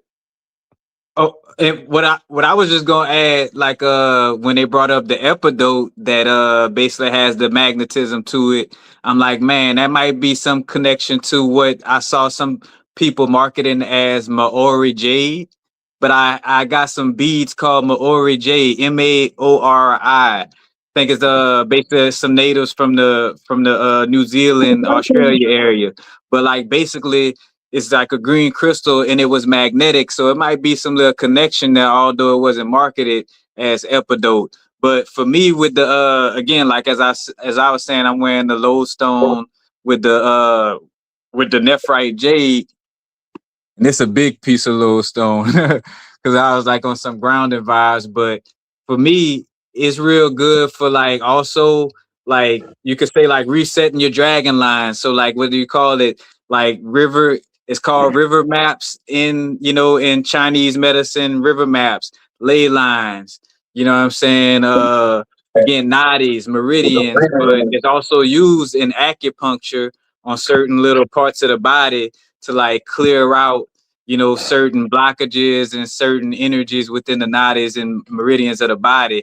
And for me personally, that's mostly what I use it for. I use it to basically like kind of create like a certain type of flow. I know it's magnetizing things as well, but me personally, it's kind of like to cleanse my auric field as far as like the nadis and ley lines in the body. And then also just personally just grounding energy. You know what I'm saying? Like just for me to kind of, ground myself and magnetize, because I spend a lot of time like grounding and being outside. So, it kind of go hand in hand with that type of energy, but Right So now, we think about magnets, right? What do? They have potential. Magnets can attract, but they can also repel, right? Their position determines how they react to another magnet. And in these times, like the geopolitical times that we're living in, I've been reminding folks of that lesson about magnets, how important they are, that our relationships, how we interact, our interactions. Oftentimes, the quality of the interaction is as simple as our position. If we're in a position that is oppositional, sometimes just changing our point of reference can be the difference between a relationship yielding, mutual interest, or a relationship being oppositional and someone who may have had something a lucrative exchange ready to happen. The exchange don't happen because we so stuck in our position. So that's one invaluable quality about magnets, that reminder that the nature of magnetism is not one directional. They repel and they attract. And that's just based on positioning. So we can use that as a tool and a reminder of how to make the most out of all of our relationships. You know, even the ones where we don't necessarily have the same perspective of somebody else who's in a part of a conversation or exchange. Sometimes what they call having the ability to put yourself in the other man's shoes can change your polarity from being opposing to attractive, you know? Yes. Critical quality. And because we all have magnetic quality in us, we can repel and we can attract. So, you know, right, learning, using the wisdom of the magnet, sometimes just changing your position can change an opportunity of abundance to one of like, damn, now you out in the street, you outside looking in versus, you know, having the humility to change your position. And wow, what I thought was a challenge actually was the blessing in disguise. And I just had to execute my good character. You know what I'm saying? Yeah, Yes. that part. That part. Man, how do y'all? I know I think we touched a little bit on Peridot, but it was a couple more greenstones. Peridot, through your mind that I'm really tapping into right now. Peridot, Jade, and Emerald. I know we didn't touch on Emerald at all. But how do y'all feel about Peridot? You know what I'm saying? Peridot's important. Yeah. Peridot is it's not easy to find big pieces of Peridot. Most of the time I've seen it, they're relatively small pieces. Yeah. Yes. Hold on, I got you. Hold on. You got a chunk? Definitely say Peridot activates the heart. You know? Yeah. Peridot's a Leo stone, right? Isn't that Leo birthstone? Yep. I think so. Yep. And I feel like Peridot for me is like, again, it's like an inner child type of, I find myself to be more lighthearted and creative working with Peridot.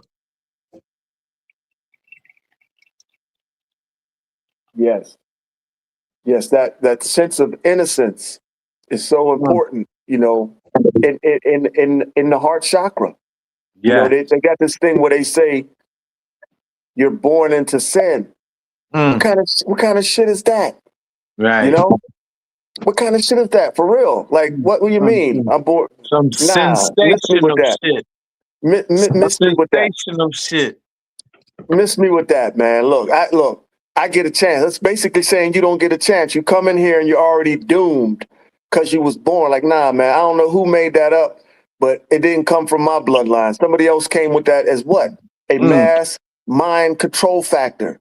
If everybody come in, by the time they can understand the language, one of the first things they learn is like, yeah, you were a mistake. You were a sinner. You born into sin. Like, nah, man, get out of here. I wasn't born into sin. You know what I'm saying?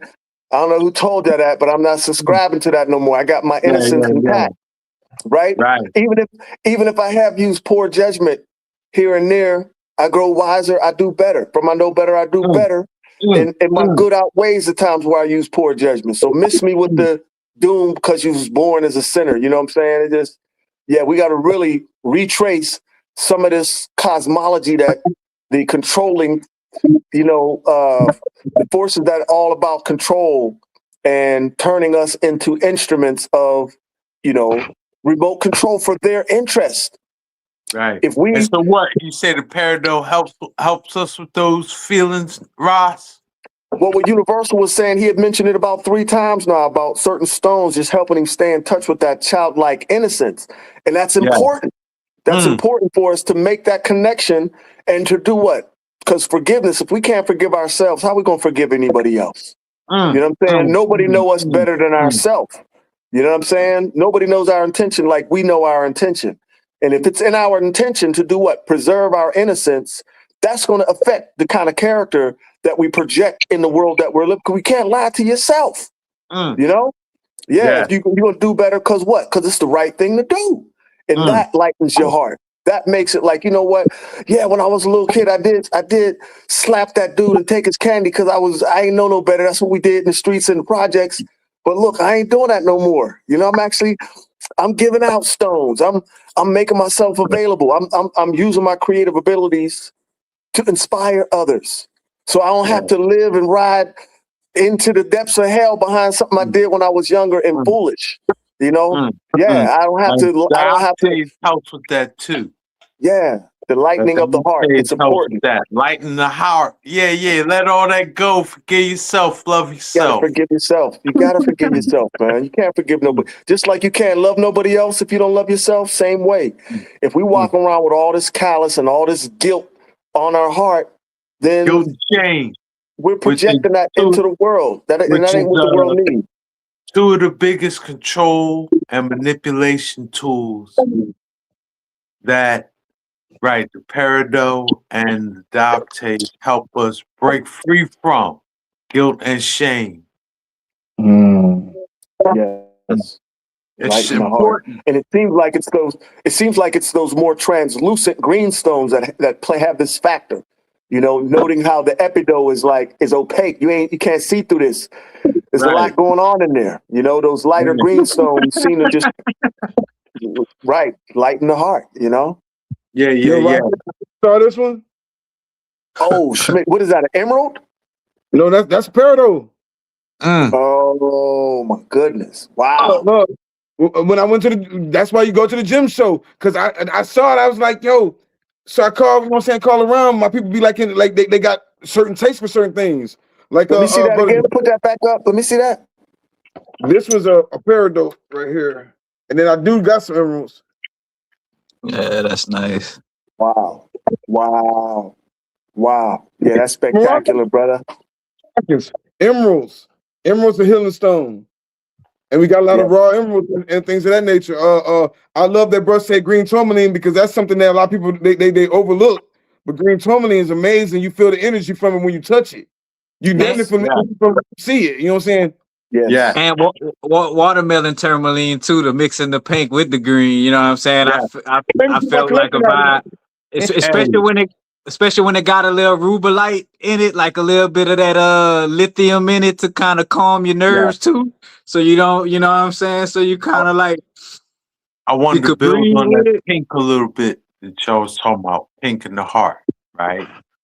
Because when you study the human body, right, the one element that's stored in the heart and is found no other place in the body is manganese. And when you study the element manganese, it forms in the color of pink. Biggest example, rhodochrosite and rhodonite, which are, manganese. One of them is manganese and silica, and one is manganese and carbon. I think the rhodonite is the manganese and carbon, but the rhodochrosite is manganese and silica. And it's pink. Rose quartz is manganese and silica, but it's more silica than manganese. And so the element of the heart resonates naturally in pink. And pink stones definitely feed that heart chakra. I wanted to, build on what the brother was sharing about pink and the heart. Like, pink is important for the heart because it's the color of the element manganese, which is stored in the heart. Yeah. Somebody had a great question. They said, now they asked about Cinnabar, and they said emerald's their birthstone. Now, me personally, I ain't rocking with Cinnabar. I ain't messing with Cinnabar, period. But what y'all think? So I gotta chime in with that, because it was funny. I wanted to kind of say something about it. One of the last shows, Cinnabar, like, to me, prove why mercury is not in our body in essence. You know what I'm saying? Because, like, of course, Cinnabar is like it has mercury in it, and mercury is not in a high level in our body for a reason. And quite literally, when you think about mercury, Yeah, mercurial, man. When I was working with Cinnabar, when I say my mind, now again, now if you're choosing to be somebody that wanna like, you want your mind to be like multitasking, like kind of like Hermes or Mercury with them shoes, with the little wings on it, you know, yeah, but it's a reason why we kind of like grounded and don't have mercury in our body like that. And I feel like that was the biggest thing I learned from working with Cinnabar, that it had me like just too, like, yeah, my lateral thinking, aka my ability to kind of go from one subject, focus, go to the next subject. Yeah, it was on point. But it's like, but where the means to the end was, you know what I'm saying? It was just like a little too mercurial, literally and figuratively. But to each his own, I don't never like to tell people, hey, what to do. Just like, hey, you know what I'm saying? This is my experience with it. And again, it showed me why Mercury, again, like it's like Ross says, like toxic, it's not in our body, you know what I'm saying, for a reason. And yeah, it had me on some like mercurial type of energy, like, a little too much. It was like too swift. Just like you said, it's poisonous. I wouldn't. The only time I see our ancestors really working with Cinnabar is at death funerals to keep people from grave robbing, and things like of that nature, because it would kill them. But yeah, no, I ain't rocking with no Cinnabar, man. You were Yeah, talking about the rubilated tourmaline. I went and got a couple of those. I'm loving the tourmaline. But man, look, we talking about heart chakra. I guess you could say red go in there too. But yeah, man. Somebody said, do you say stones can be referred as skeletons of light or as bones? Skeletons of light as bones. Y'all understand? I guess I mean, the only way I could, from my perspective, sharing is like, again, how I always say, as above, so below, as within, so without, with the law of correspondence. Mythology is anatomy by law, in the sense of like, your bones. Like, I even thought of that when I saw that lapis lazuli, has a lot of calcium. And I did a video about that. I'm like, crystals with a lot of calcium in it may most likely be an area that bones was in essence, you know what I'm saying, as well, connecting with the calcium energy. But the only thing I could say directly relates to possibly their statement is it's not Vesuvionite, it's another crystal with a V name, and it basically grows off of, is mostly found growing off of literal bones of people, you know what I'm saying. But yeah, you know what I'm saying? Apatite, which is chemically the same as bone marrow. Apatite. All right. Yep. That's another one. Yep. T. Yep. When he said it, I probably read it wrong, but when he said, would you say stones can be referred to as skeletons of light or as bones? It's funny because we always talk about gold is the physical crystallization of sunlight. Moonstone is crystal, silver is. So I'm not sure. Maybe we could look at it like that. Yeah, So I love rhodonite. Rhodonite is a very, very powerful healing stone. It is, with that pink and black. Well, one thing for sure is that the stones are alive. They fulfill enough of the qualities of, quote unquote, what it requires to be considered alive. It's just that their life cycle is so much slower than ours. Meaning they're sentient. Yes. Yes, their life cycle is so much slower than ours that we, within the rapidness of our life process, it's hard for us to really perceive their how they grow, how they move, but they are very much alive in multiple ways. One very important way is storing information, right? When they say something, the question says something about the bones. Remember how back in the day they'd be like, yo, if you're really having a moment of being in tune, they say you feel it in your bones. Mm-hmm. Right? So when we're thinking about our ancestries and the ways in which they communicate with us, right? Because ultimately our ancestors are not just eeny, meeny, miny, mo, my favorite NBA draft, I get to pick them. You don't get to pick your ancestors. You know what I'm saying? You got what you got, and you got to work with that. So, and oftentimes, once we're on this path to do this work with ancestors, we realize that there's a lot of unfinished business in our bloodline. And a lot of that business, more time, rests upon those on the shoulders of us, those of us who choose to do this work. Right? So when it comes down to refining this sense of what they call it, feeling it in your bones, then yes, the calcium rich stones tend to assist in that process of aligning our work, our intention with that of the greater work, the bigger work, the ancestral redemptive work that all of us should in some way, shape, or form have some sense of responsibility toward, you know? Right. So yes, the appetite is critical for that type of connection. And appetite also helps with, like you say, some of the traumas that we can store in our heart and in our emotional factor. And if we really think about it for real, with all the challenges that our folks have been through over the past couple thousand years, a lot of the generational gaps are the direct result of trauma, unsettled trauma, unfinished drama running through the bloodline, right? So yeah, the Which will calcium factor is not manifest a just, lot. Which will manifest a lot in our skeletal system. yes. So See working niggas, with the calcium rich stones. you see niggas walking with their heads down and their shoulders slumped, right?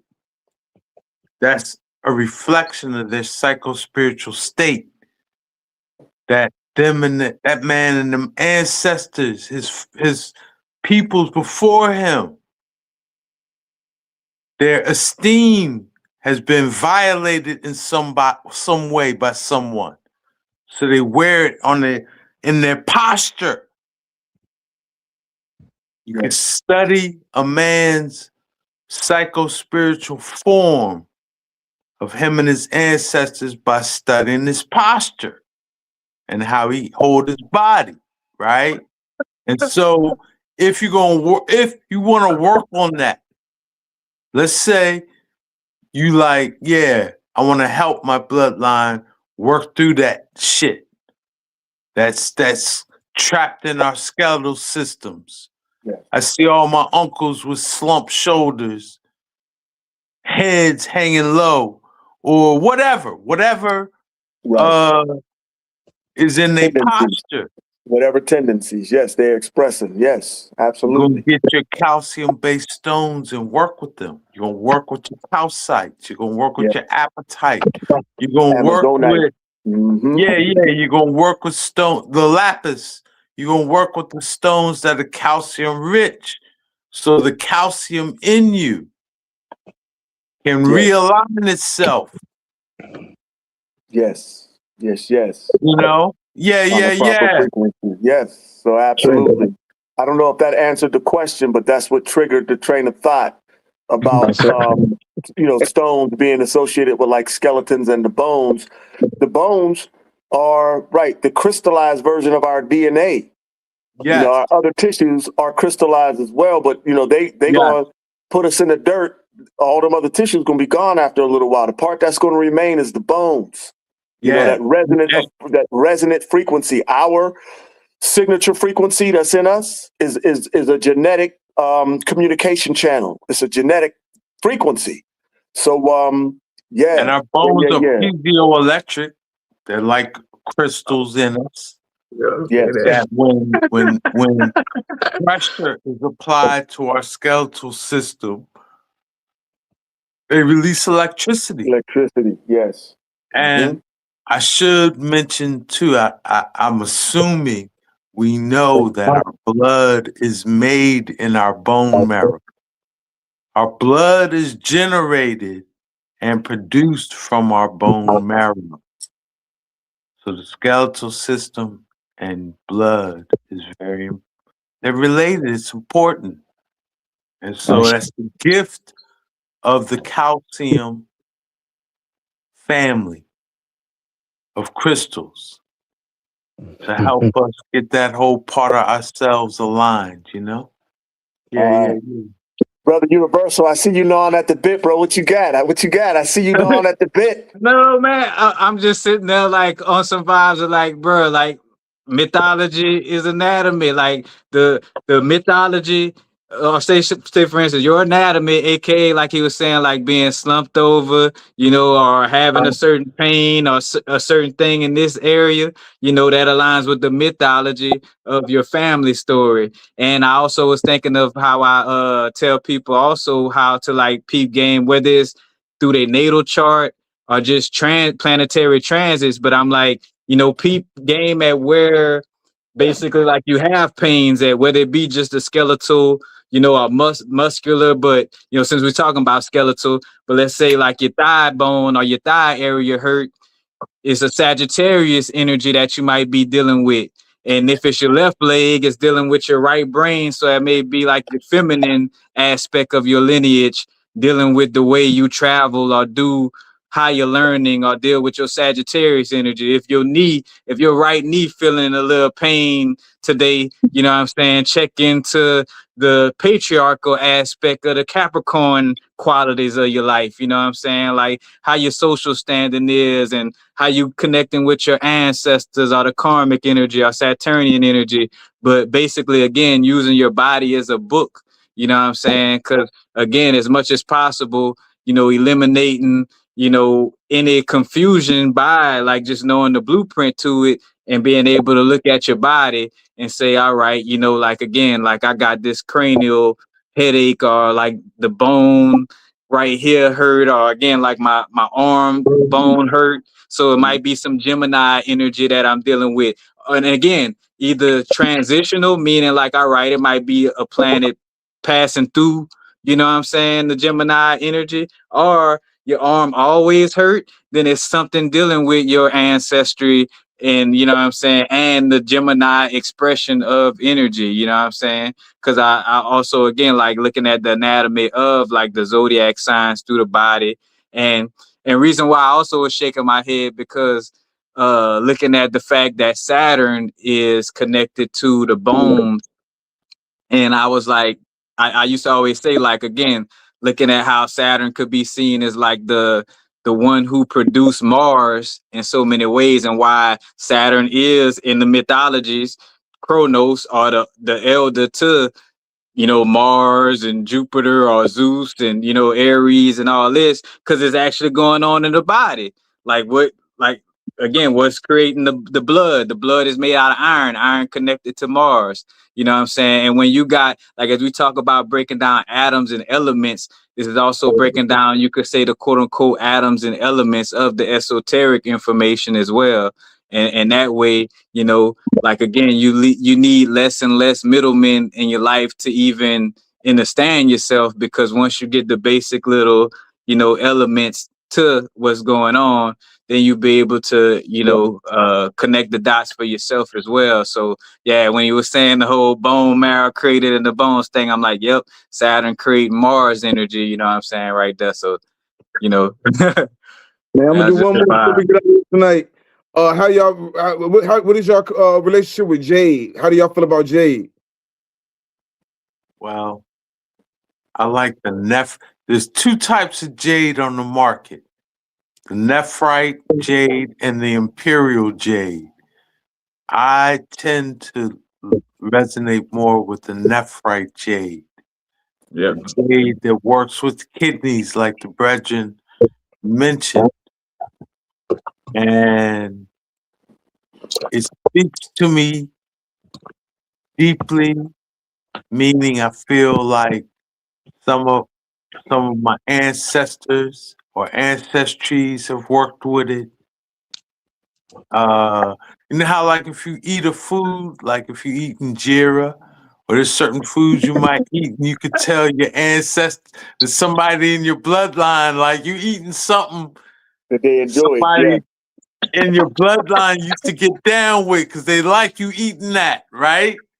Yeah. I had the same experience with the nephrite jade, where when I started working with it, it felt like some of my ancestries, like, oh yeah, we know what this is. You know, this speaks to your DNA. Yeah. So I love the nephrite jade. I don't resonate too much with the imperial jade. Yeah, I ain't. I love jade. And if I can get my hands on some imperial jade, I'll get it. But all jades, I love the Guatemala jade, the California jade. I like jade. I got some. I was gonna ask you about Afghan jade. I got Afghan jade. So, what you about to say, Universal? Oh no, and I was about to say, as you brought up the different J's, they got one from somewhere like I want to say somewhere in Latin America is mine, and it's kind of like a tealish green jade, but a beautiful teal green. You know what I'm saying? That I came across this year. That's pretty nice too. But yeah, ultimately, the nephrite jade is kind of like my go-to.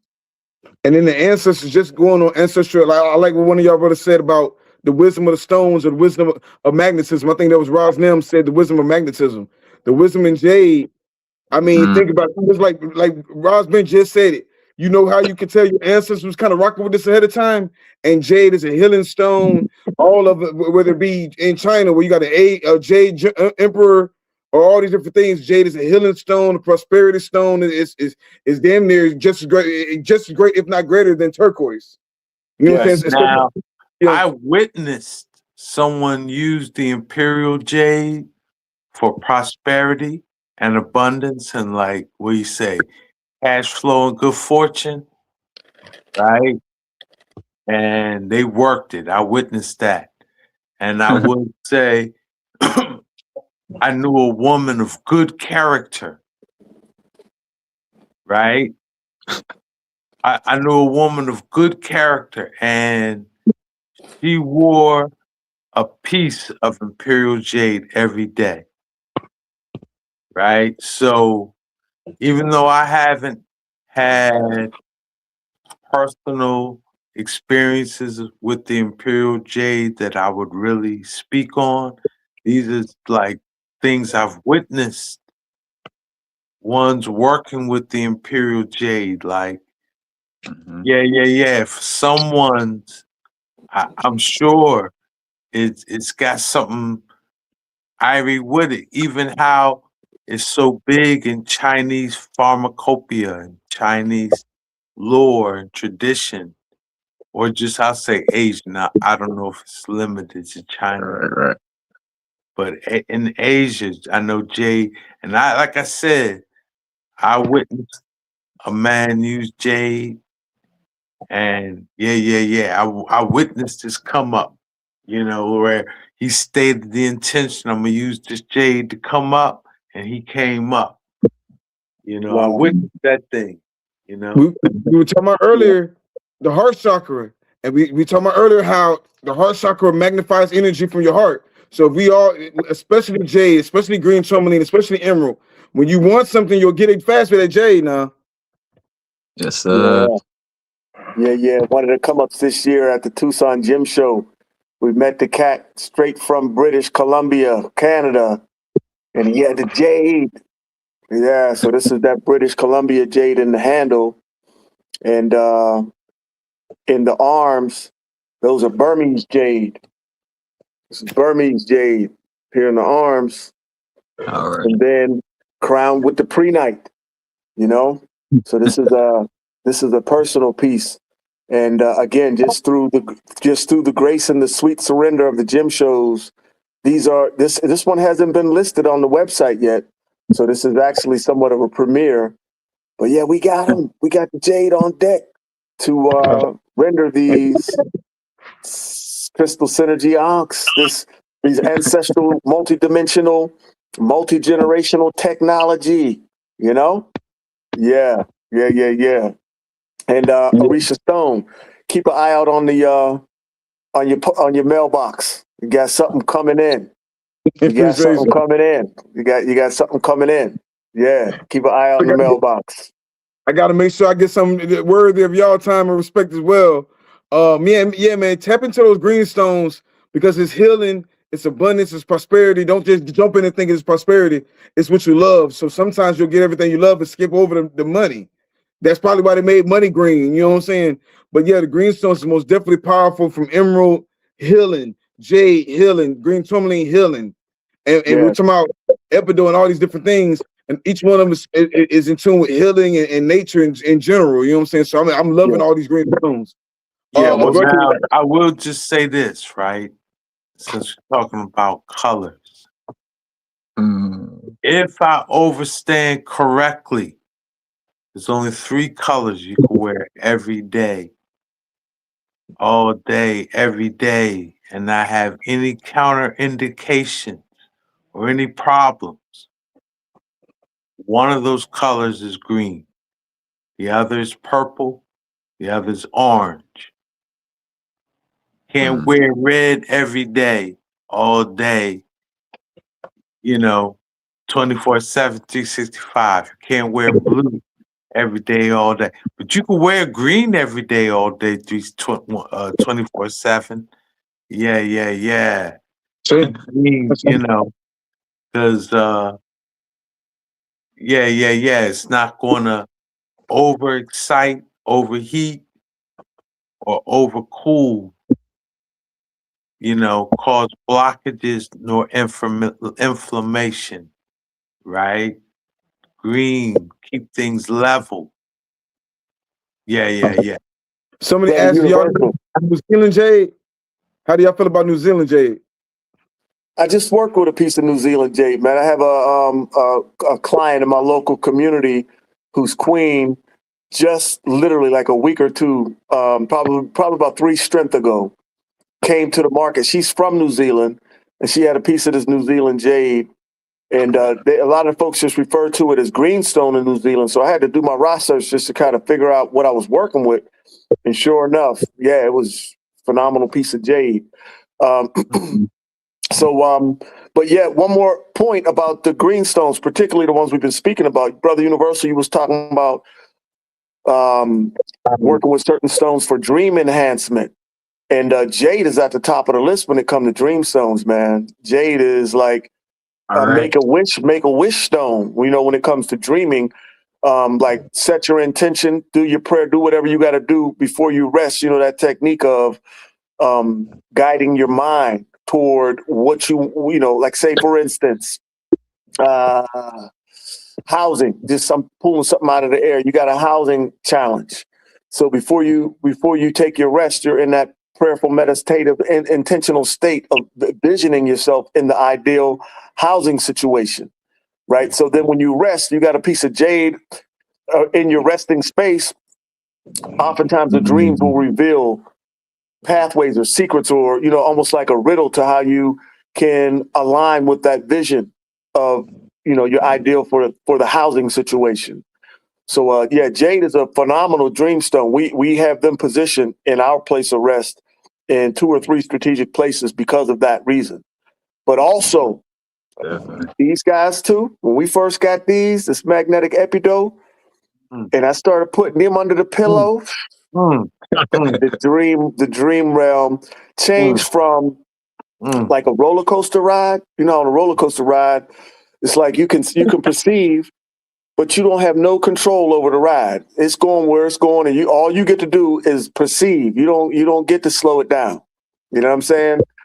Working with the Peridot in the dream state, for me, what I realized was like, yeah, the dream, it slowed up a little bit, but not only did it slow up, it's like I had a little bit of a steering wheel and a control of the speed and the pace. I could actually navigate a little better. I wasn't just perceiving it. I was actually able to engage in the dream space. So Peridot for me was another powerful dreaming stone when it comes time to like, right, you got a question you need to answer for, or you just, you're searching for a direction and you understand how dreams work. Man, try that magnetic Peridot out, brother. I'm telling you. Yeah. We can do this all day tomorrow. They say they ask about more and more stones.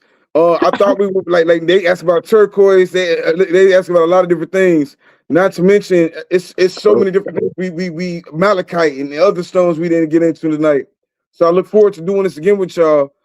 Before we get out of here, Raznam, can we tell you how can we get in contact with you? How can we support your business? I'm gonna get to you 1 second, Universal.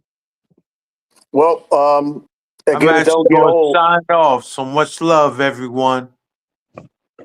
What's that, Love, Chief? love and respect, And Roz. I'm gonna sign off. So much love, everyone. Yeah, Before you get thanks up, for joining us. how Yes, can we get in contact with you if we want to get in contact with you? Get something from you, Ross. I ain't buying this. I'm fulfilling prophecy, man. I ain't buying and selling. So much love, respect, Guys, salute. man. Yeah, yes, sir. Yeah. We're gonna do it Respect, again. brother. Yes, Ross, I. now, yes, sir. Well, yeah, I am the one and only Ras Naeem of Infinite Treasures. And yeah, that's where we specialize in creating tools and jewels like these. Right. They're designed to enhance our connections with the heavens and the earth. You know, they look great. That's a convenient byproduct. The real magic is in the work, aligning, you know, these sacred earth relics with the technique that is built around symmetry, ratio, proportion, and balance. These are universal laws that life expresses itself through. So we're aligning those laws with gemstones, techniques, and basically suspending the stones. These guys are moving, you know?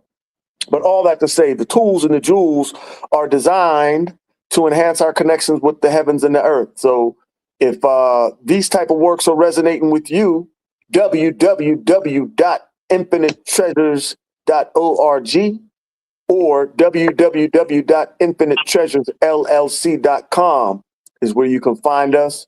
You can find a large selection of things that have already been rendered. We also specialize in customized work. So if you see something and it kind of is online with what you had envisioned, but it needs to be tweaked, then yeah, just reach out. We do the custom work. What we say is, where are your champions? Where are your heroes? Where are your little local brothers and sisters in the community doing the good work because it's the right thing to do? They're not waiting for a reward. They're not waiting for a pat on the back. They're just exercising their good character. We're looking for those folks. We want to put tools in their hands so they can continue to do their great work. No more BS placards and paper certificates, things that don't really mean nothing. You know, if we see the champions amongst us, why not put the tools in their hand that will just amplify that champion quality, that champion qualities in their character? That's who we're looking for. That's who we want to build these pieces for, so we can, you know, get a little closer to that critical mass of folks who are what? Ready, able, and willing to roll up their sleeves and clean up the mess that humanity has created on Earth. You know? Yeah, Infinite Treasures. That's what we about. We about that business right there. Send us your champions. We got something for them. You know? Energy tools. I like it. I love it. Universal man. Freak. Like I said, man, you out there on the West Coast and everything, you be going back and forth. How can we get in contact? How can we get in contact with you? And how can we support your business? Again, YouTube channel, Universal Frequencies, has all the links to all of my different social media outlets. But to add to that, also, if you want to connect with the jewelry is at my Etsy shop, Epic Lifestyles. And then also you could order through Instagram, Epic Lifestyles as well. But Epic Lifestyles and Etsy, Instagram, my YouTube channel, Universal Frequencies. And yeah, you know what I'm saying? Stay up to date with my posts on Universal Frequencies 1. That's my Instagram channel to see, you know, like, all right, hey, Universal in Louisiana now. All right, Universal on the West Coast. Hey, Universal in Franklin, you know what I'm saying? Carolina, you know what I'm saying? Like, paying attention to the movements through the Instagram. So, you know what I'm saying? That's basically it, you know? I shall say. Man, I look forward to doing this again with y'all, man. Most definitely. A lot of people were asking about a lot of black stones. So maybe next time we'll tap into the black stones and keep going from there, going on. But most definitely tap into the green stones. Get you some jade, get you some turquoise, and manifest well, man. Yeah, yeah. You brought up jade and turquoise. That's what I got. The jade at the I got tip. a question for you, brother Orisha Stone. Yes, sir. I noticed you seem to have an affinity for dragons, man. Are you born in the year of the dragon? No, man. Actually, my mother's in the year of the dragon. Okay. But no, mine was just when you doing your little journey and certain things come to you. Azurite was one of those little keys that I opened the door and met one of my ancestors, and it was a dragon energy. And the first thing I was like, I didn't mean to come here. I wasn't even looking for it. But when I found it, I started seeing it in the sky. It started following me around. And once you follow your purpose, once it tell you who you are and your purpose, it started bringing you abundance. Like this dragon right here, that's over 500 years old, 500-year-old dragon. Wow. That's from China. You know what I'm saying? So a lot of different things. Once you find your totem, just like in a Mexican folklore or whatever, the dog will lead you through the spirit realm. Your dragon will lead you through the spirit realm. All your spirit totems, your spirit Pokemon are gonna lead you through the spirit realm. You know what I'm saying? So man, actually a wood dragon, and I just recently found that out in a year of the wood dragon. But I've always had an affinity, like a love for turtles and reptiles and snakes and things of that nature. Yeah, we need to do an episode on that. The icons. We need to do an episode on icons, iconography, and totems. Icons and totems. We need to do an episode on that, brother. Yeah. So the dragon too, man. Now in the Eastern culture, you know, the dragon is the most coveted of signs, folks, because they got that one-child policy in China. Oh my goodness! Wow.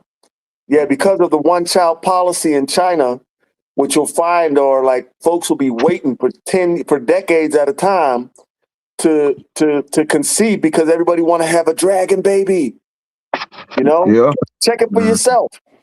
The dragon is such an important mystical character in the Eastern culture that, right, with the restrictions on how many children they can have, they have baby booms during the year when the year of the dragon is coming up. Folks be in the sack trying to crank them out.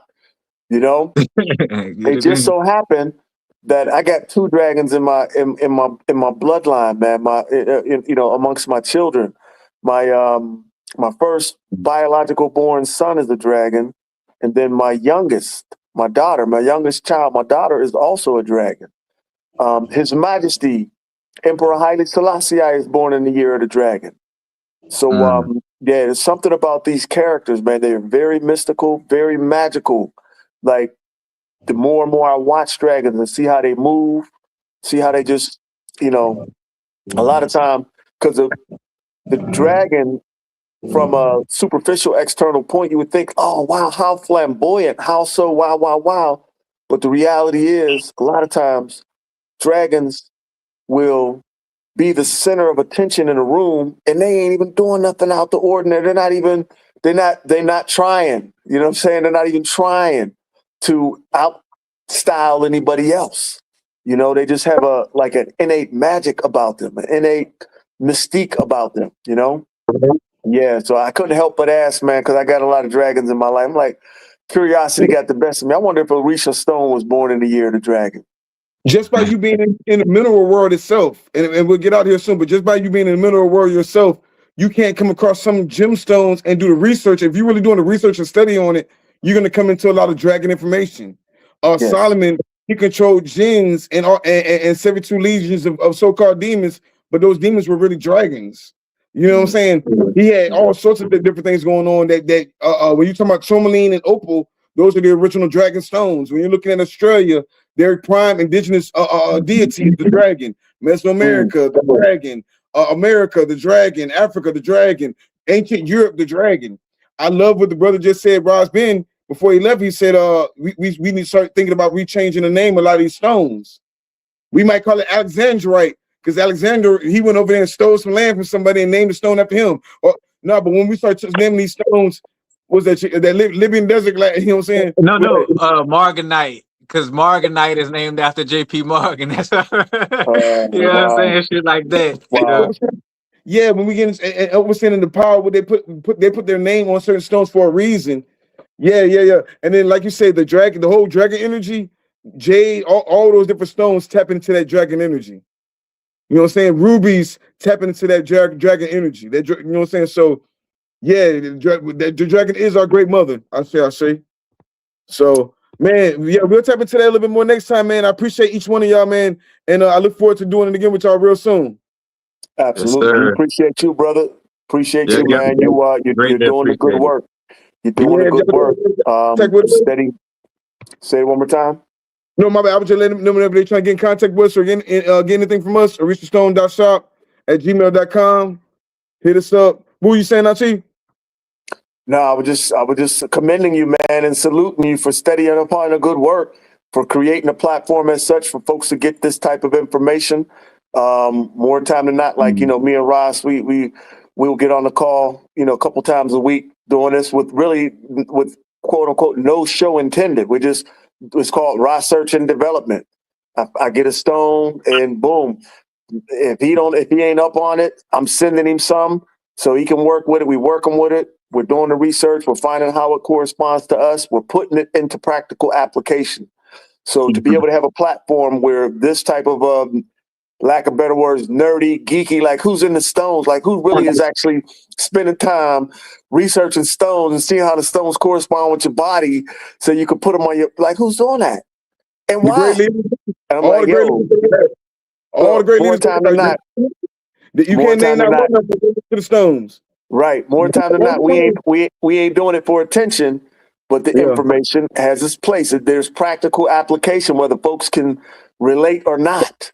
You know what I'm saying? I don't get the thing about spending so much money on something that you put on your feet that have no energy except other people's appreciation and or hateration. You know what I'm saying? We put so much time and energy and stuff on our body that don't have no real empowerment to us. It's like a copycat suit. We mimicking somebody else, putting all this time and energy into things that in just a little while don't mean nothing. You know what I'm saying? Yeah. So, and that's another thing. Before we get out of here, Jade represents immortality. Yes, Jade represents great health. We talking about health is wealth. They didn't take it as a cliche. Health is wealth through the stones and everything else. Like you said, who's into the stones? We the only ones not into the stones. Indians, that's their whole way of life. At the Afghan, when they say the Taliban, they funded their business off of lapis lazuli. They just had the shooting at the top of the pyramid in Mexico, shooting people down on the pyramid. They got they got cartels out there stealing stone. Well, not stealing, that's their shit. Or whatever it is, you know what I'm saying? But they out there capturing the stones and the artifacts before other colonizers do it. So you can't really be mad at it. It's a lot going on in this world that we got to tap into. And for us to be like, oh, it's nerdy to be into the stones, I guess bricks is nerdy because that's what bricks is all about. You know what I'm saying? The rare earth minerals, we call it. We call it stones. The white man call it rare earth minerals. So with that, peace to the guys, peace to the earth, man. And we'll tap in next time. Peace. Peace. Blessings. I walk slow, I talk low. Listen.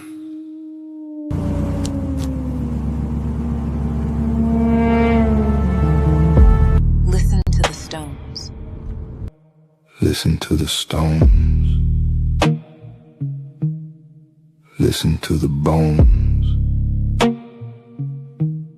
Shadow and smoke. Concrete and steel. I don't say much. I let the silence speak. Every step I take got memory underneath. Street lights hum low like they know my name. Wind move different when I'm in my lane. I've been here before, just not like this. Same soul, different risk. I walk slow, I talk low. I see things you don't show. No rush, no noise, just a man and his poise.